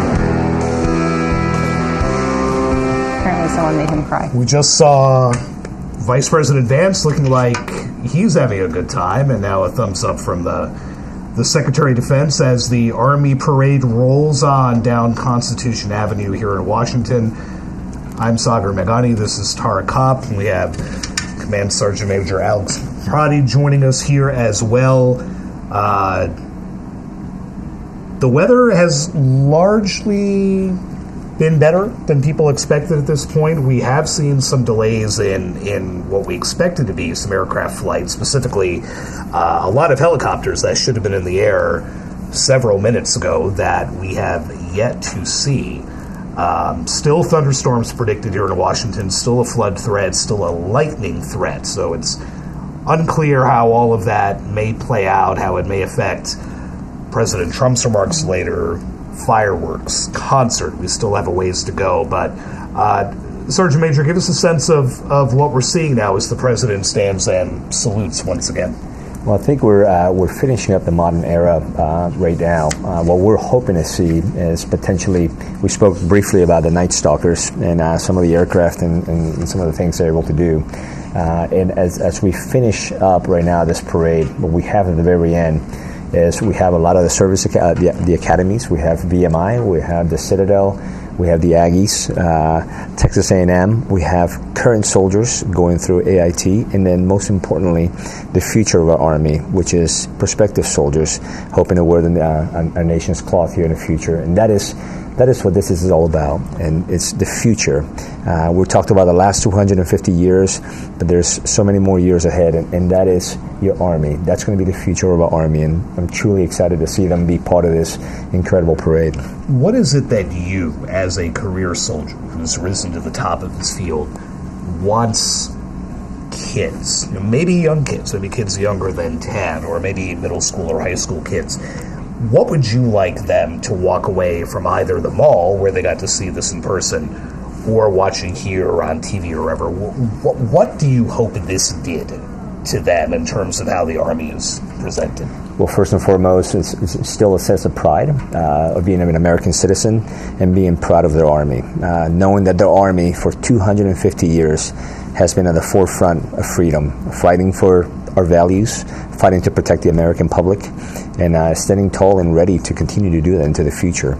And there is so much to do. Hopefully over the last hour they've been able to see the different specialties that they can see. It's not just about being an infantryman or an armor. It's in aviation, it's in medicine. There's so many things available for them to do. Sagar, in the weeks building up to this, I was talking to the Army a lot about what they hope to accomplish, both for the festival and the parade. And one of them said, we're really looking at that 6-year-old, 7-year-old, 8-year-old kid who's going to see an Abrams tank, or who's going to see a Paladin, or who's going to see an Apache helicopter fly overhead, and put that idea in their head of this is the Army, this is what they could do with their lives. And, 10 years later, that seed is still there, and maybe it starts a conversation about military service. And one of the things I want to add, I don't want to be confused. We've talked about changes from the Revolutionary War, and we're all mesmerized by all these different platforms we're seeing. But at the end of the day, precision fire missiles or the next gen weapon, there's a soldier at the end that's going to make the decision to pull that trigger. And that is our most valuable asset, is the American soldier. And I'm so proud to have this opportunity to actually watch them walk and march in our nation's capital today. We're going to see cadets, as you mentioned, both from Texas A&M, VMI, the Citadel. We're going to see new enlistees who are in basic training, and then we're going to see new recruits or soldiers re-enlisting. And those, as they go by that presidential reviewing stand, they will raise their right arms, and they will be sworn in by the commander-in-chief as they drive by. That has to be another thrill for some of these young soldiers or soon-to-be soldiers. It's not every day you get sworn into service by the President of the United States. Exactly. I remember early on in my days of covering the Pentagon being at an event somewhere on the mall, and General Dick Cody, who was then the Vice Chief of Staff, was there to swear in a group, and they didn't happen to, I was sitting in a row with them, they didn't happen to notice that he had come to the row and went to sit down, and a couple of them glanced up and just did this great double take and all shot up to salute. A couple of them knocked over their chairs, and I just remember General Cody said, "You all sit down. I'm just going to grab a seat. Don't mind me."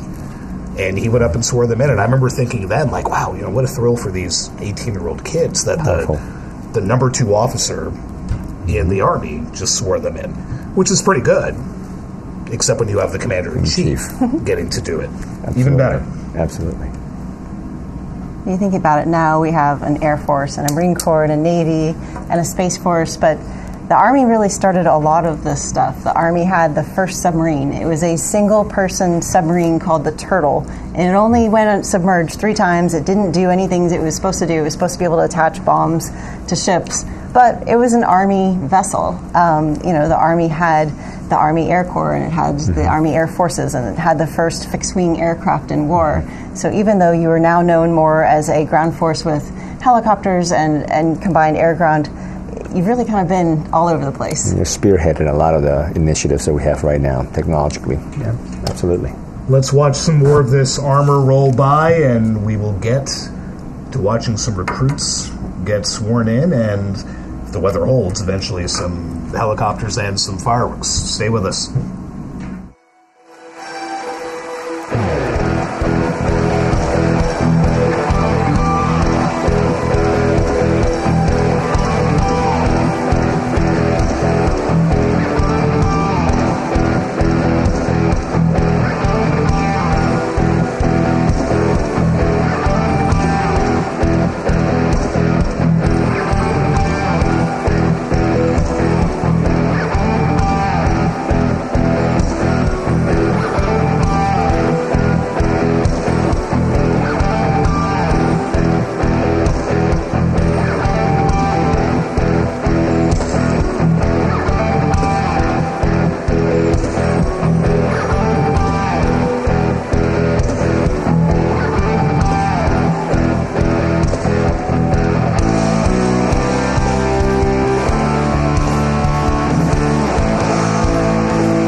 Company, 2nd Battalion, 327th Infantry Regiment, 1st Mobile Brigade, 101st Airborne Division, Bastogne.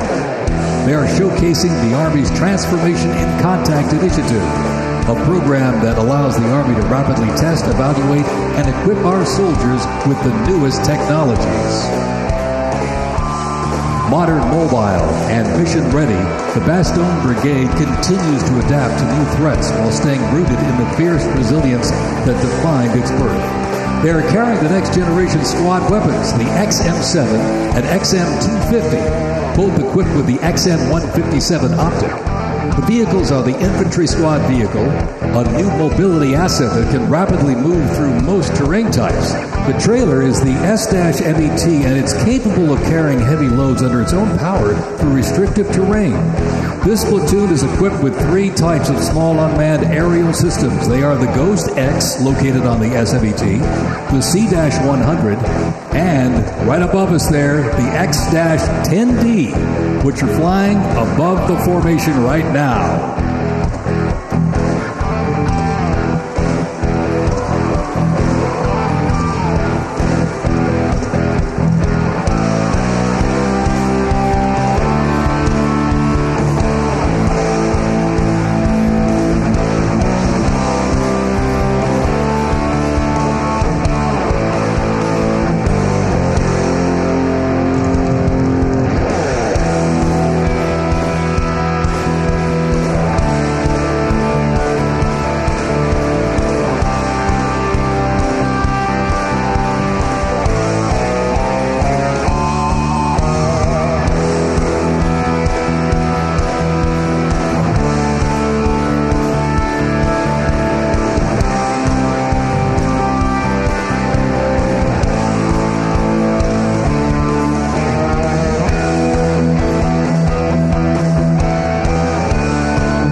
Bradley fighting vehicle has proved itself to be lethal and survivable in multiple theaters since it first fielded back in the 1980s. Designed as a troop transport, tank killer, and to match speed with an Abrams tank, the Bradley is a fierce fighting machine. The Bradley accompanies American troops often with the M1A1 Abrams tank, nicknamed the Beast and Whispering Death because of its firepower, accuracy while moving, and its stealth. Together, they offer mobility and firepower, a fearsome combination.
As the military parade continues here in Washington, another show of force across the country, what you're seeing on the right side of the screen is Los Angeles with riot police with shields and batons and horses. There had been a peaceful demonstration outside a federal building that turned chaotic pretty quickly. You had police on horseback go into the crowd, hitting some of the protesters with wooden rods.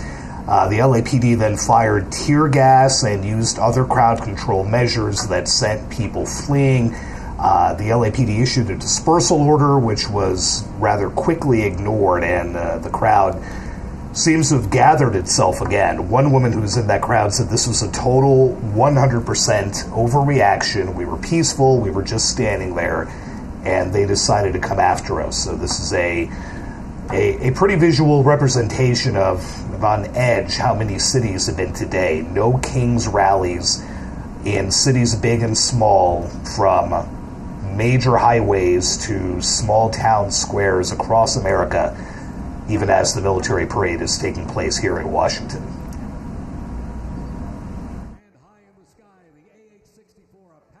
It's the premier attack helicopter in the world. The Apache entered service in the mid-1980s and continues to evolve and modify to meet worldwide threats. It can deliver intense fire on the battlefield with an array of aerial rockets, guided Hellfire missiles, along with 30mm cannon fire. The aircraft you see here is configured with a sophisticated targeting radar system and operating. Again, on the right side of your screen, more action in Los Angeles. You see very heavily armed LAPD officers, both on foot and on horseback, as people are in the streets. Again, there had been a dispersal order issued by the LAPD outside this federal building that many protesters decided to ignore. We'll have to keep watching to see whether this can revert to being peaceful as it was just several minutes ago, or whether tensions have risen a bit too high here.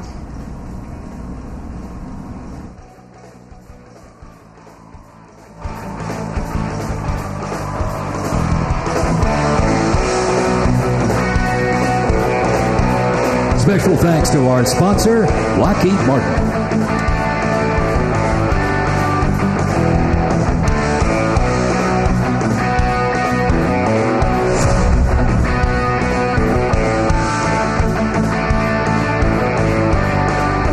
let's roll on to the future of Army readiness. The Army Research Laboratory robot dogs reflect the latest in Army innovation. Look at this. Much like a true canine, these robots can go where soldiers cannot. They have increased mobility, improved tactical awareness, reduced risk to soldiers, and enhanced teamwork. Replacing soldiers, robot dogs can explore terrain that may be difficult for soldiers to traverse, dispose of explosive ordnance, and act in defensive posture or aggressive capacity when armed.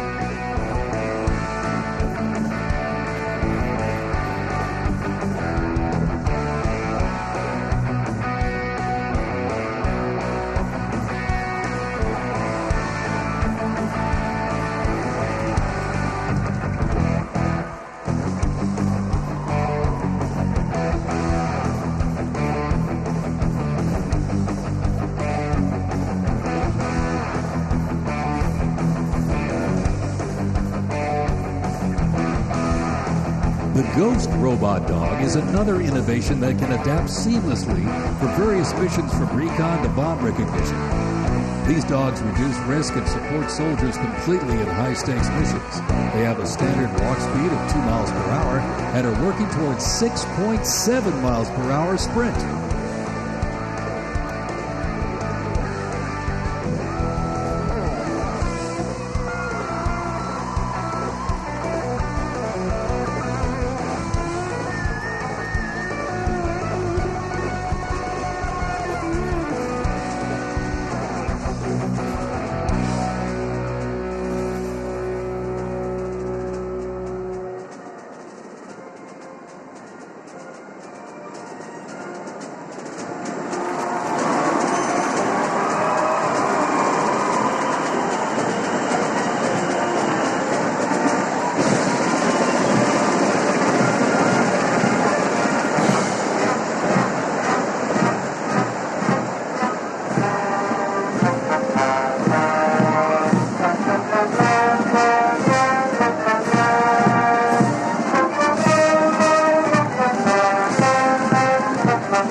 As the oldest continuously serving Army band and the oldest unit at West Point, this is the United States Military Academy Band, ladies and gentlemen. West Point Band traces its history to a single drummer and fifer appointed by George Washington during the American Revolution. Over the next 2 centuries, this band evolved into one of the most capable and versatile performing groups in the world.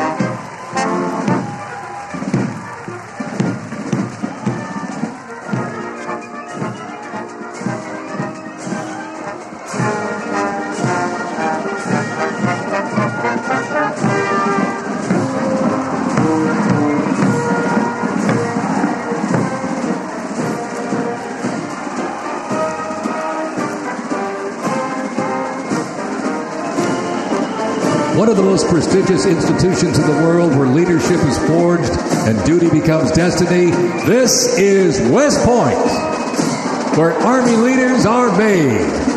With the motto of duty, honor, and country, West Point trains the best and brightest to serve their country as Army officers.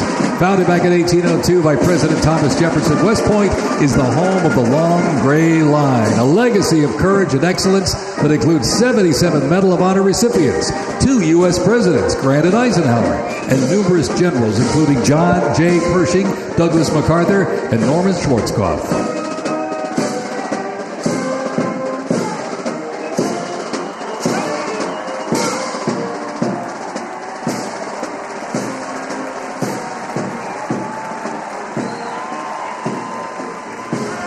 Upon entering the United States Army, all recruits undergo initial entry training, a highly intense and a challenging training period aimed at developing a soldier's physical and mental toughness, instill discipline, train them in essential combat skills, and foster teamwork.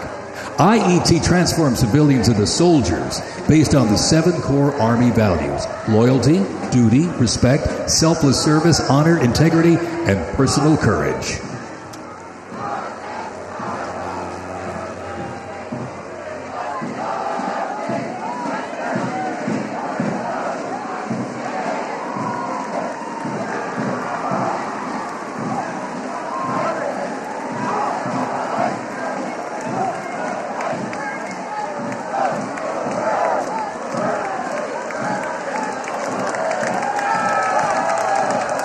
The Virginia Military Institute, on a mission to produce citizen soldiers, men and women educated for civilian life, prepared to serve their country in the armed forces. VMI counts a Nobel Prize winner, 11 Rhodes Scholars, generals, 7 Medal of Honor recipients, and a Pulitzer Prize winner among its graduates. As one of the nation's senior military colleges, students at Virginia Military Institute can participate in Army ROTC or the Corps of Cadets. While cadets in the Corps can serve in any branch of the United States military or pursue other careers, those in Army ROTC earn their commission as officers, ready to serve on active duty in the National Guard or Army Reserve. Each year, the Army Senior ROTC Blue Ridge Battalion commissions approximately 130 second lieutenants, ensuring that excellence in leadership continues in generations to come.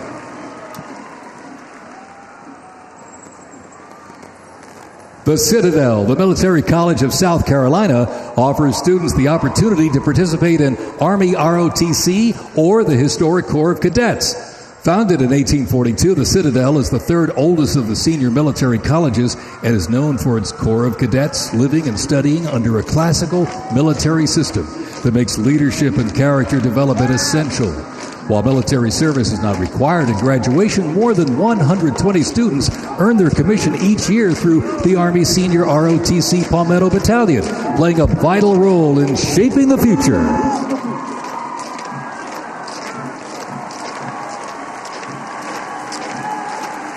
As one of the nation's senior military colleges, Texas A&M University is home to both Army ROTC and the renowned Corps of Cadets.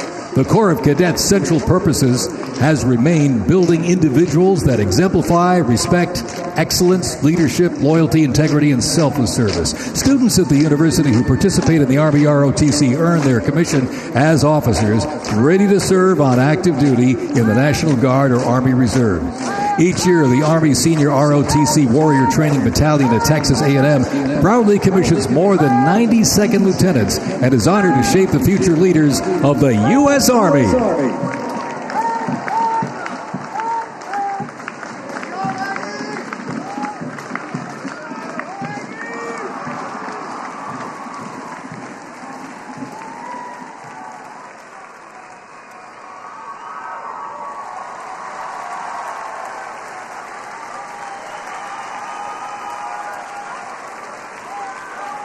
In a powerful display of commitment, these future soldiers will raise their right hand and take an oath of enlistment, pledging to serve our nation. This joint formation is proudly led by the Joint Task Force. So we've gone from the Revolutionary War through the Army's history, and now we are seeing the Army's future marching down Constitution Avenue. Sergeant Major, describe this scene for us, if you would, sir.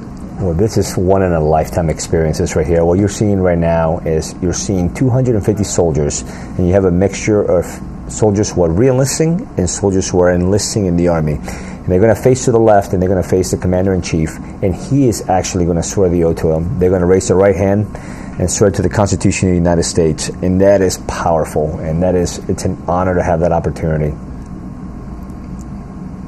What a moment for those, well, some young, soon-to-be soldiers, and those who have decided to re-up their tours to absolutely to stay in uniform. And you just saw a procession from West Point, from Texas A&M, the Corps of Cadets come by. These are basically your universities that are feeding into your next officer class. That's right. Again, the future of the Army. The future leaders of the Army, absolutely.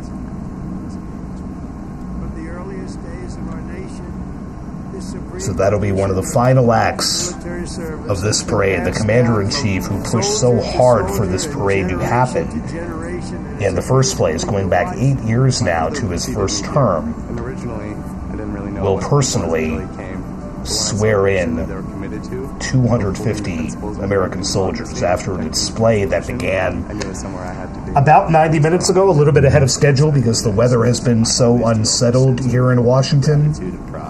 They had to take this very carefully designed and choreographed schedule and change it up quite a bit. We've seen the Golden Knights parachute team go very early. We've seen many of the helicopters go very late. We saw just a few minutes ago, you had Apache helicopters, you had Chinooks, you had Blackhawks, you had any assortment of Army aircraft flying over Constitution Avenue, going right by the Washington Monument. We started at the Revolutionary War. Again, as the Sergeant Major noted, the Army was born before the country was actually a country. 1 year before the Declaration of Independence was signed. That I'm going to have to give back to the American soldiers that I'm going to be leading. Because ultimately, they don't get to choose. And to me, it's that burden of responsibility to be the best leader. And as a young officer, that's going to be exactly what I get to do. I was the cadet basic training first detail for the first 3 weeks. And I got to see the new cadets come in from their families' homes and being in process on their very first day and watching them grow so quickly. I would do all the formations, and I looked out at these 1,000 new cadets, people who just come out of high school. They were completely different people. I don't think there's another institution in the country like West Point where the student body is so committed to furthering the mission of America and ensuring our democracy and freedom for generations to come. I'm really surrounded by the best of the best, and that's when I realized this is a place that I absolutely want to be. West Point itself is an amazing institution, but it only provides opportunities. The people here have to choose to take those opportunities and grow and lead and serve. And the people here want to do that. And I'm proud to be a part of that. And I would tell any high schooler who is considering it, you won't regret it.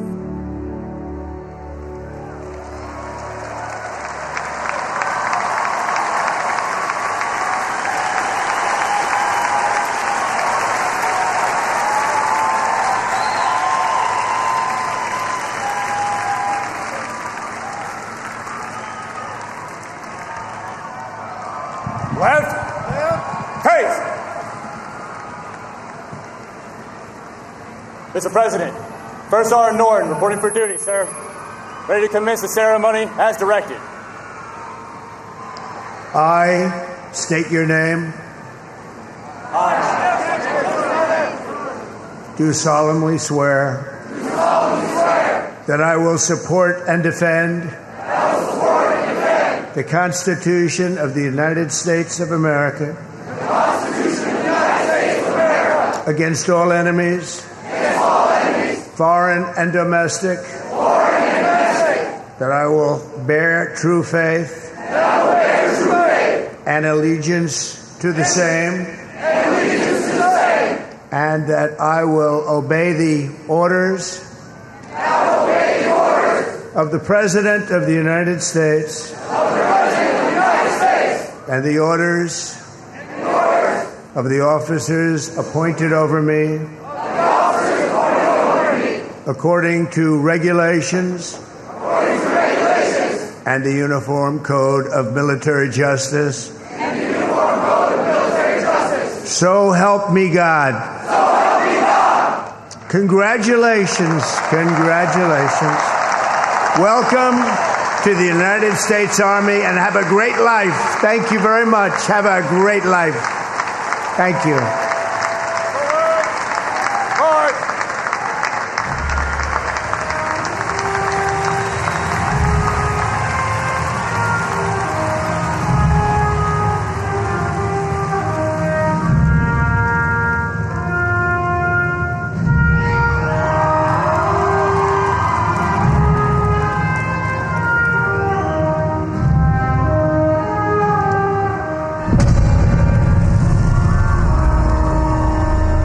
Ranger School is the best life insurance policy for our Army. It will always end with two people facing off with each other, and we need young leaders to be able to close with and destroy the enemy and defend our nation's interests forward.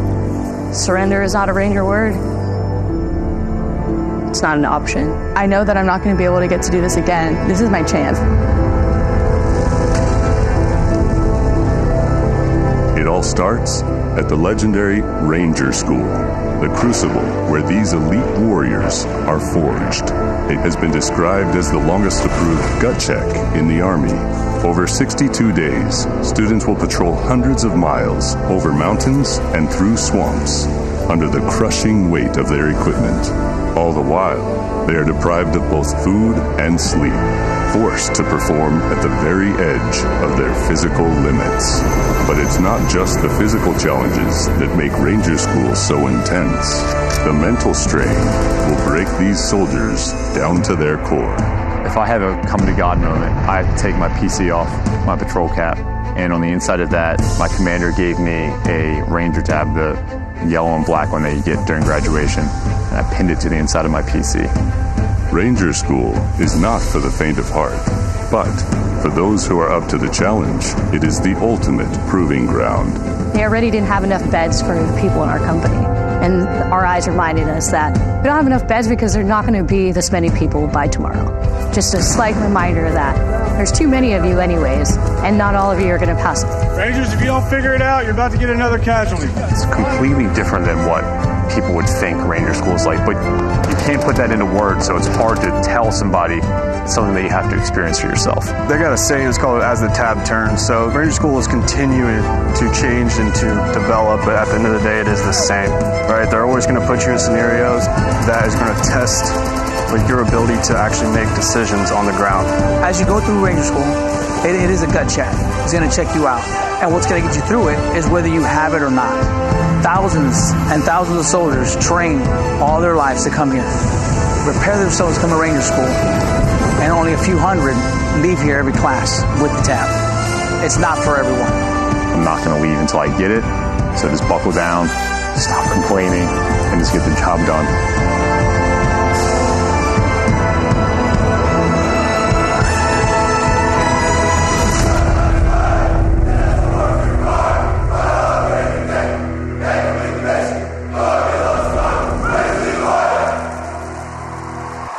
Please welcome country music sensation and proud supporter of our troops, Warren Ziders.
She's my pretty little poison.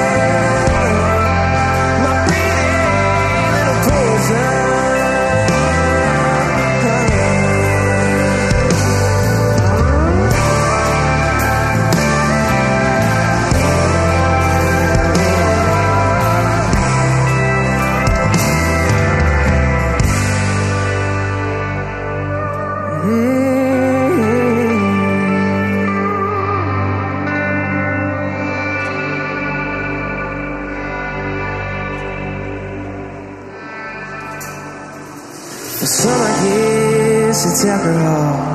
I want none at all. I just want you. No, I just want you.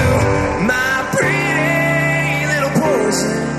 My heartache in the night with a kiss on her lips is like cyanide.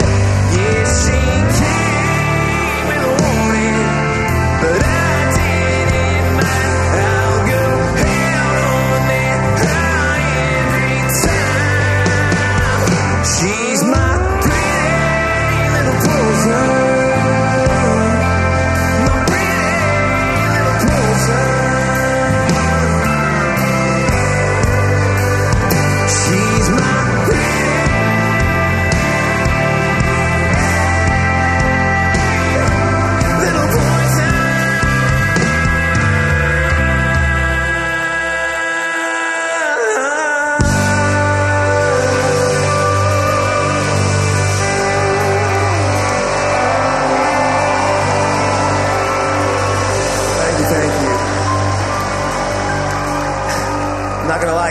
I'm nervous, but I would just like to say thank you so much for having me here tonight. I am just so fortunate to be here in front of y'all, and thank you guys so much for what you guys do. And honestly, happy birthday, y'all. Happy birthday.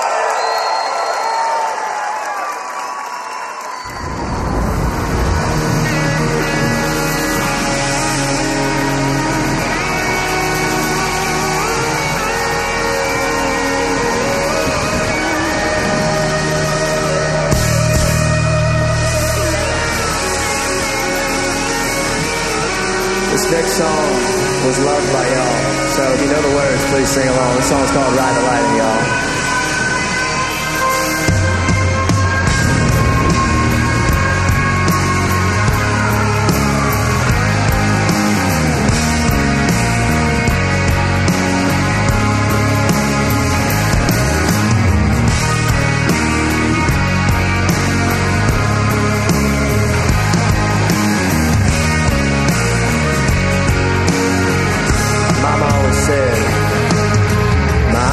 Said I was born on the white side. Yes, she did. One foot in the flames and the other trying to walk the line. Can't say I never saw it coming. I could see the warning signs. Mama always said I was born on the wild side. I guess Mama was right. 'Cause when the clock strikes midnight, gonna ride the lightning, feel the thunder, till the darkness pulls me under. Gonna fly on wings of fire, breathing good, Lord lifts me high. Singing, oh, when they call me on. Singing, oh, when they call me on. Gonna ride the lightning.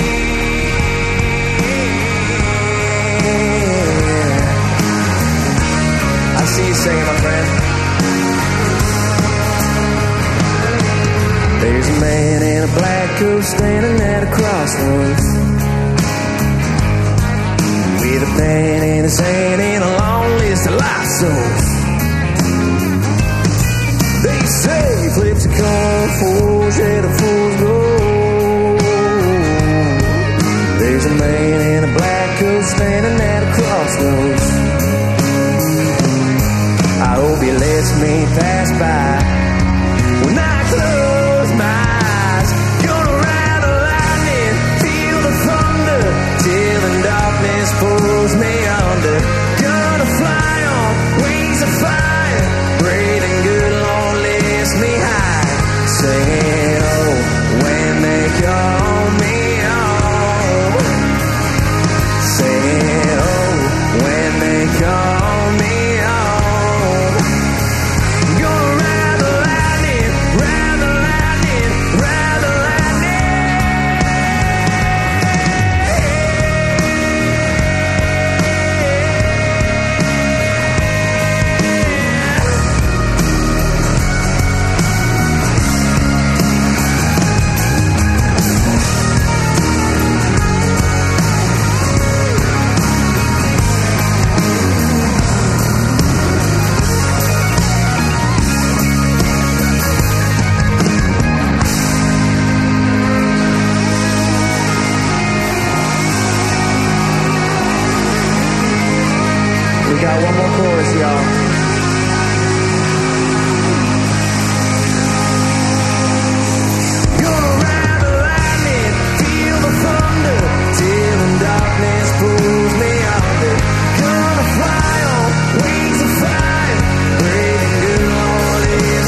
you so much.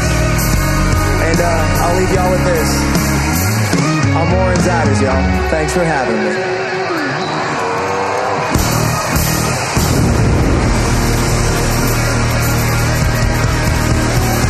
It has been my honor, ladies and gentlemen. I really mean that. Thank you so much. Happy birthday to the Army. Happy birthday to our President, Donald Trump. Amen, y'all. God bless America, baby!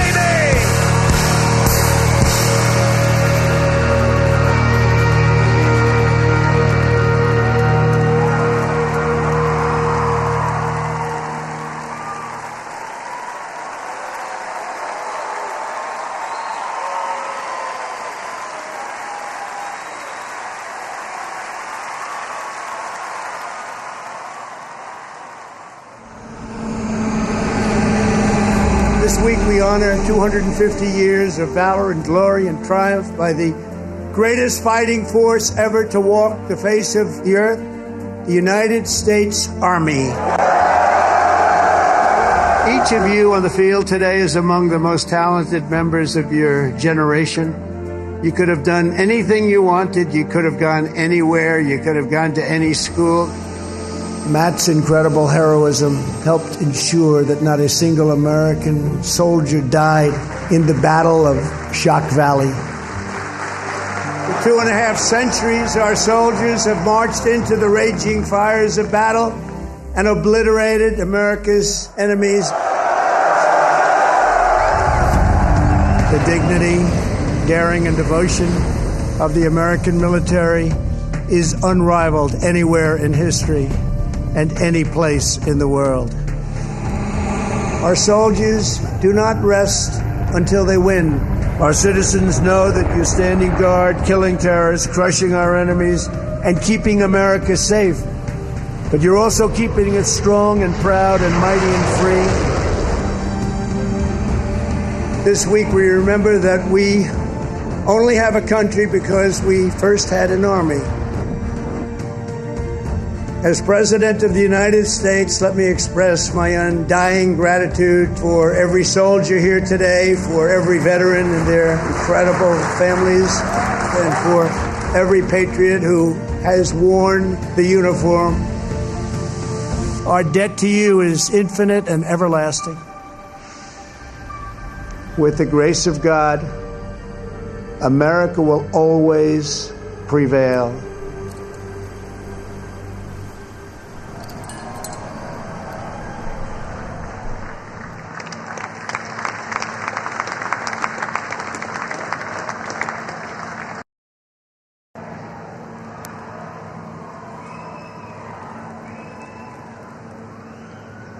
Well, let me say to the thousands of Americans who traveled from distant towns and across state lines to be here today, this is your national capital. Welcome to Washington, D.C. We are thrilled to have you.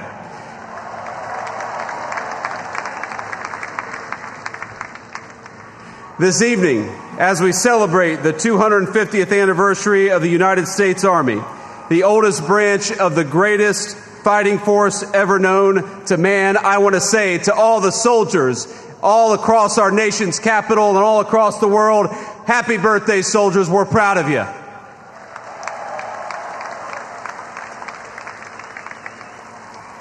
And I want to say you represent an unbroken line of greatness, of excellence. And one of the things the President of the United States has told his entire administration, from the Vice President on down, is that we must remember that the young men and women who put on the uniform and serve this nation are our most precious resource. We must honor them, we must respect them, we must fight for them, and that's exactly what the Trump administration aims to do every single day.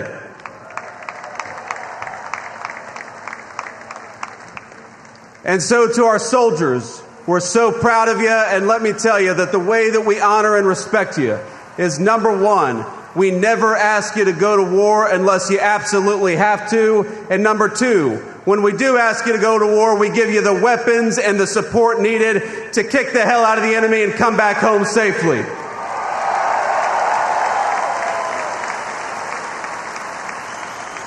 Now, I know I am the last thing standing between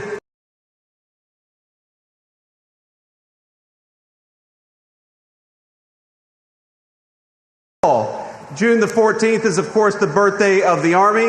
It is, of course, the birthday of the President of the United States, and happy birthday, Mr. President. But I would get in trouble if I didn't mention that it's also my wedding anniversary. And so to my lovely wife, I love you, honey. Happy anniversary. And thank you for everything that you do for our country.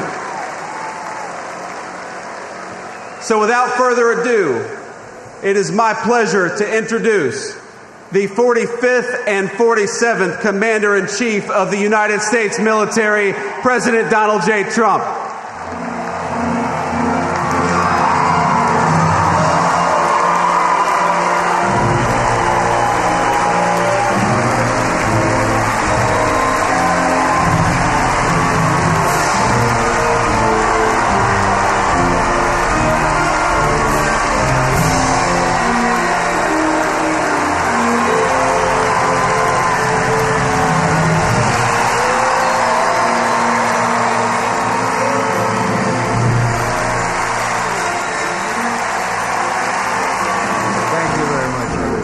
Thank you to Vice President Vance, and thank you to our wonderful First Lady, and above all, thank you to the greatest, fiercest, and bravest fighting force ever to stride the face of this earth, the United States Army. Thank you very much.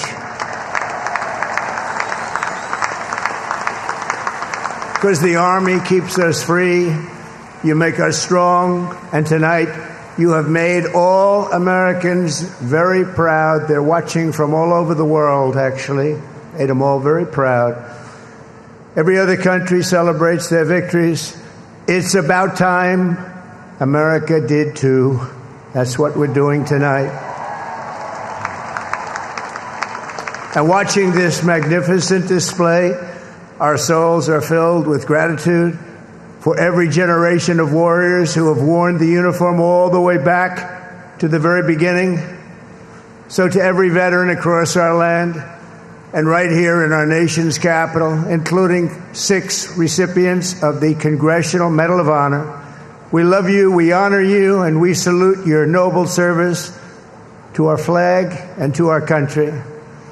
As we celebrate tonight, we also think of the hundreds of thousands of Army soldiers who have made the supreme sacrifice for our nation and selflessly laid down their lives in every war, from the Revolution to the War on Terror. To the Gold Star families with us today, the courage of your heroes is the bedrock on which our entire nation stands. We thank you. Yes, we thank you. Today we commemorate an event that did not just change American history, but changed the history of the entire world. With the creation of America's Army on June 14th, 1775, liberty got its shield and the freedom got its sword. Those first Army patriots in the American Revolution fought against a fearsome enemy and impossible odds, but they were armed with a righteous cause. They were led by an indomitable commander, a truly great man, General George Washington, and they were united by an eternal creed. Their motto was victory or death. Over the past 2.5 centuries, our warriors have shown unrivaled valor on fields of battle around the globe. With the frostbitten feet and bloody fist, they have marched into the flames and fury of combat, charged up mountains, stormed beaches, waded through torrents of gunfire, and leapt into skies thick with smoke and shrapnel. The U.S. Army has driven bayonets into the heart of sinister empires, crushed the ambitions of evil tyrants. Beneath the threads of American tanks, it's done so well, it's done so much, and sent the devil himself flying into full retreat.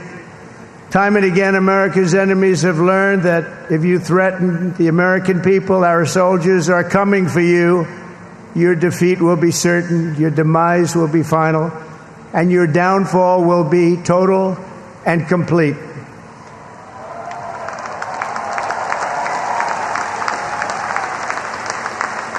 because our soldiers never give up, never surrender, and never, ever quit. They fight, fight, fight, and they win, win, win. And that's why no institution in history has entered more names into the roster of American heroes than the U.S. Army, the Congressional Medal of Honor, more than anyone or anything. There was Mad Anthony Wayne, asked by George Washington to lead a daring midnight raid up the cliffs of Stony Point with unloaded muskets and only their bayonets to fight the redcoats. Mad Anthony replied, "Issue the order, sir, and I will storm into hell for you." Then there was the Civil War general, John Corse, shot in the face in combat. He fired off a message to his commander: "I am short a cheekbone and one ear, but I am able to whip the hell out of all of them." He stayed on the front lines, it seemed forever. In World War II, there was the great Creighton Abrams, besieged on all sides by the Nazis at the Battle of the Bulge. He boldly proclaimed, "They've got us surrounded again, the poor bastards." This is the fighting spirit and unyielding force of the U.S. Army. It has never changed, and it will never, ever change, because there is no earthly force more powerful than the brave heart of a U.S. infantryman or an Army Ranger, paratrooper, or Green Beret. They are the best. They are the finest. From Bunker Hill to San Juan Hill, from Gettysburg to Guadalcanal, from Yorktown to Shiloh, and from the trenches of the Argonne to the mountains of Afghanistan, the Army has forged a legacy of unmatched courage, untold sacrifice, and unequaled and undying glory. Our soldiers have poured out their blood by the bucketful on Missionary Ridge and Heartbreak Ridge, on the sands of Sicily, Normandy, and the Philippines, and on the dusty streets of Da Nang, Baghdad, and Fallujah. Thanks to their extraordinary service and devotion, 250 years later, America stands tall, America stands proud, and America stands free. We're the hottest country in the world right now, and our country will soon be greater and stronger than ever before. Down through history, we've been blessed beyond words by this valiant legion of Army warriors and patriots, heroes and legends. And tonight we affirm with unwavering certainty that in the years ahead and in every generation hence, whenever duty calls and whatever danger comes, the American soldier will be there.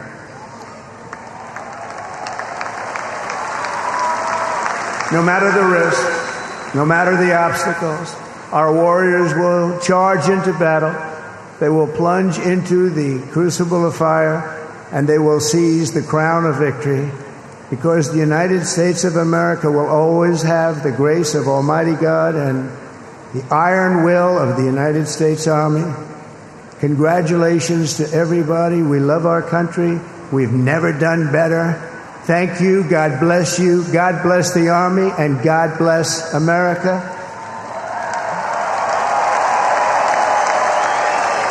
And now I'd like to ask our great First Lady to join me at the podium. Thank you very much, everybody.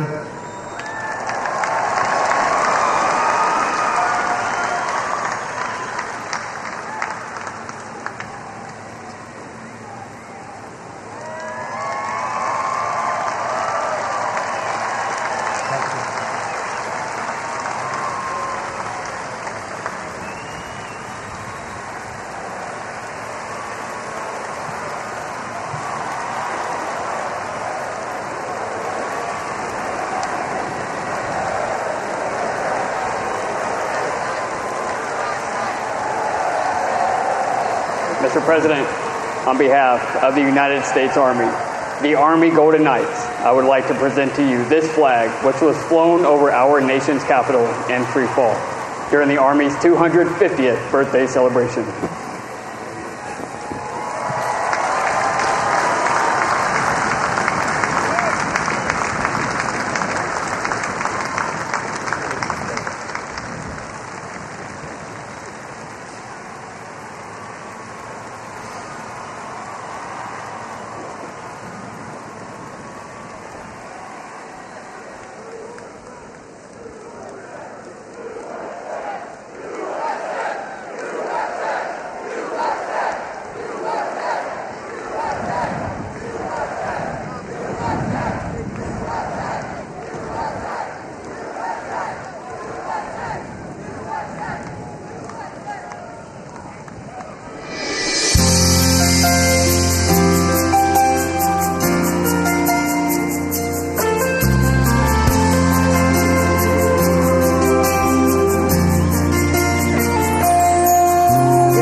Just my children and my wife. Thank my lucky stars to be living here today, 'cause our flag still stands for freedom, and they can't take that away. And I'm proud to be an American, where at least I know I'm free. And I won't forget the men who died, who gave that right to me. And I gladly stand up next to you and defend her still today. 'Cause there ain't no doubt I love this land. God bless the USA.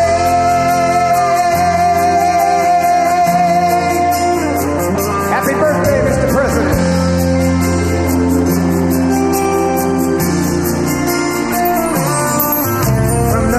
Minnesota to the hills of Tennessee, across the plains of Texas, from sea to shining sea, Detroit to Houston, and New York to LA.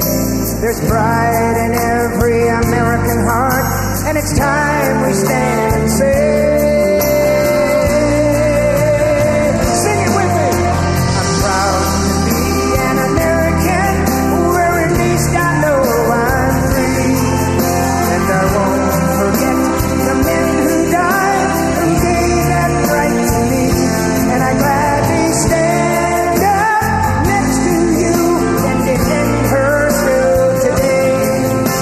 there ain't no doubt I love this land.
Thank you. Thank you. Thank you, U.S. Army. Thank you. Thank you. Thank you. Thank you, Army, for my grandfather and my great-grandfather for your service, for your country, for your family. And I just want to say thank you from a generation that may not have known your name, but I get to live in the freedom because of it. I want to thank all the U.S. service members, men and women, and especially the Army for their 250th birthday. Thank you very much. My grandpa served in the Army in World War II as part of the 82nd Airborne. Thank you, Army, for everything that you do. My brother Rob and my son Alec both served in the U.S. Army. We thank you for your courage, your sacrifices, and the burdens that you may now carry. Thank you so much for doing what you do, putting your lives on the line for other men like me to live the life I live. I just want to say happy birthday to the U.S. Army, congratulating them on 250 years. I want to give a big shout out to my Uncle Zadian, who served in the Army, and thank you for all you do. I'm very thankful for the dedication and the hard work of the men and women of the U.S. Army. Hi, American soldiers. Thank you for all you do. Love you. Our freedom is not free, and we know that we are free because of you and your efforts. Thank you to our Army, active duty, and veterans for protecting our rights and freedoms. Comes at an immeasurable cost. Wishing you the best. Happy birthday, Army. Happy birthday, Army. Thank you to everybody who's serving today and has served in the past. Love you guys and girls. Thank you so much for everything you do. A big thank you to the men and women that serve our country and everything you guys do for us. Thank you, Army, and happy birthday. Happy birthday, Army. Happy birthday, Army. Happy 250th.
When I raised my right hand, I swore an oath to every generation before me. I wear the same branch insignia as the soldiers who crossed the Delaware. Before there was a nation, there was an army.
individual costs. I serve because unity is worth the fight. I carry that legacy forward every time I put on this uniform.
Both of my grandfathers served in the Second World War.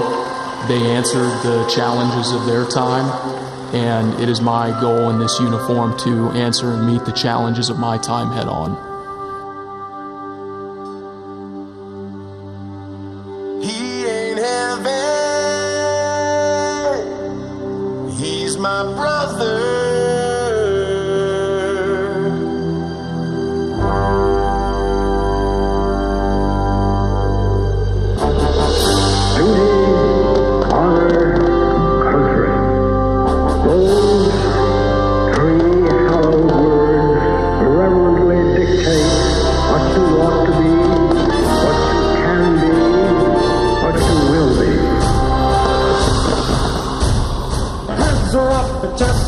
The arms are swinging a cadence count. Sound off. 1, 2. Sound off. Round now. 2.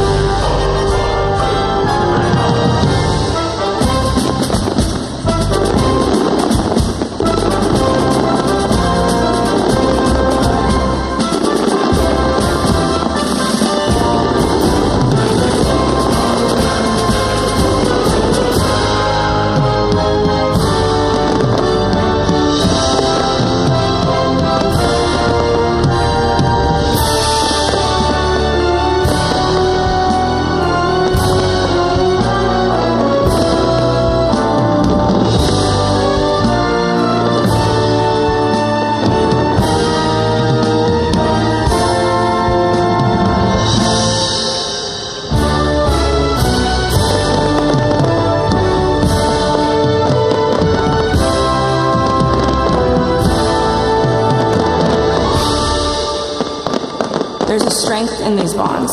There's a realness to these bonds.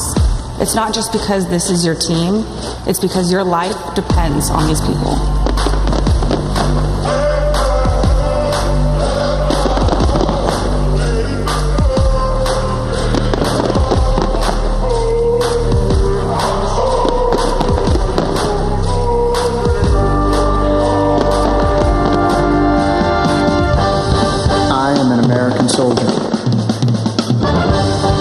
I'm a warrior and a member of the team. I serve the people of the United States and live the Army values. I will never accept defeat. I will never quit. Trained and proficient in my warrior task and drill. I am an expert and I am a professional. Enemies of the United States of America in close combat. I am a guardian of freedom and the American way of life. I am an American soldier. I am an American soldier. I am an American soldier. So on we go. His welfare is my concern. No burden is he to bear. We'll get there. For I know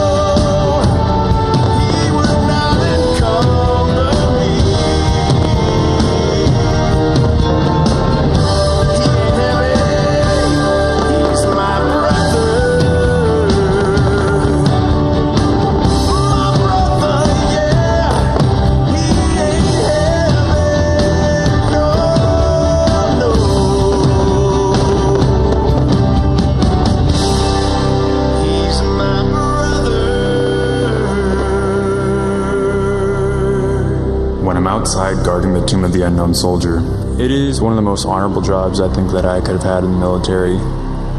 I think about those soldiers who made the ultimate sacrifice. Oh, beautiful for heroes proved in liberating strife.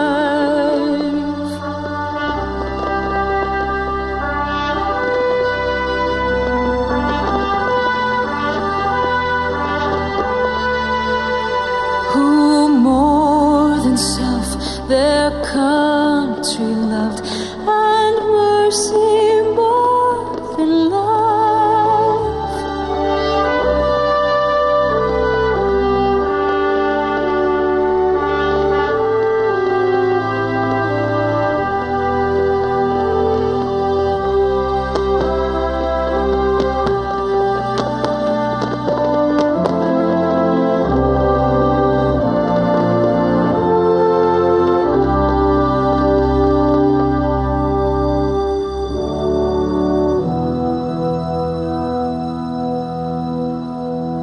And I will always do my duty, no matter what the price. Hey, I've counted up the cost, I know the sacrifice.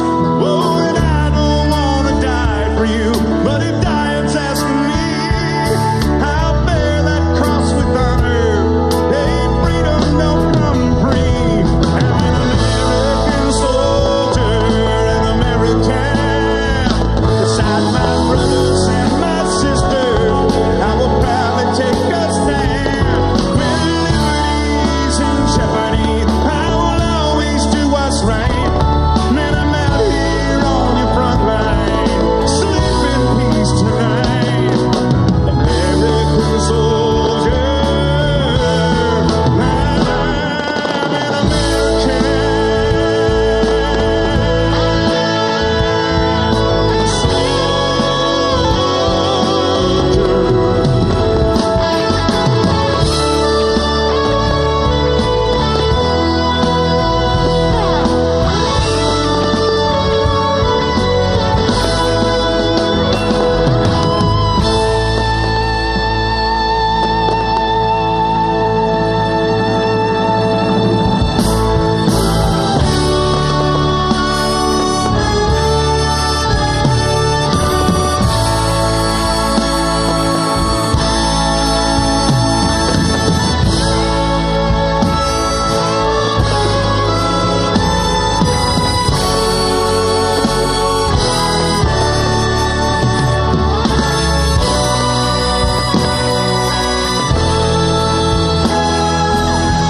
It was a humbling experience putting on this uniform.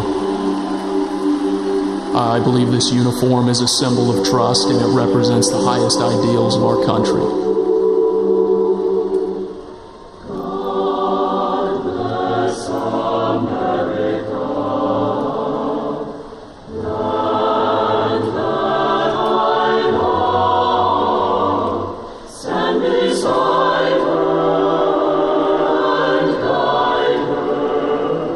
Through the night with the light from above.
Thank you for joining us on this historic occasion. A special thanks to Scott's Miracle Grow and all of the terrific America 250 sponsors that helped make this monumental event happen. And to you here in our audience or watching at home, to those in our U.S. military who are currently serving, have served, or being remembered, thank you for celebrating in the greatest country in the world. God bless you and God bless America. Good night.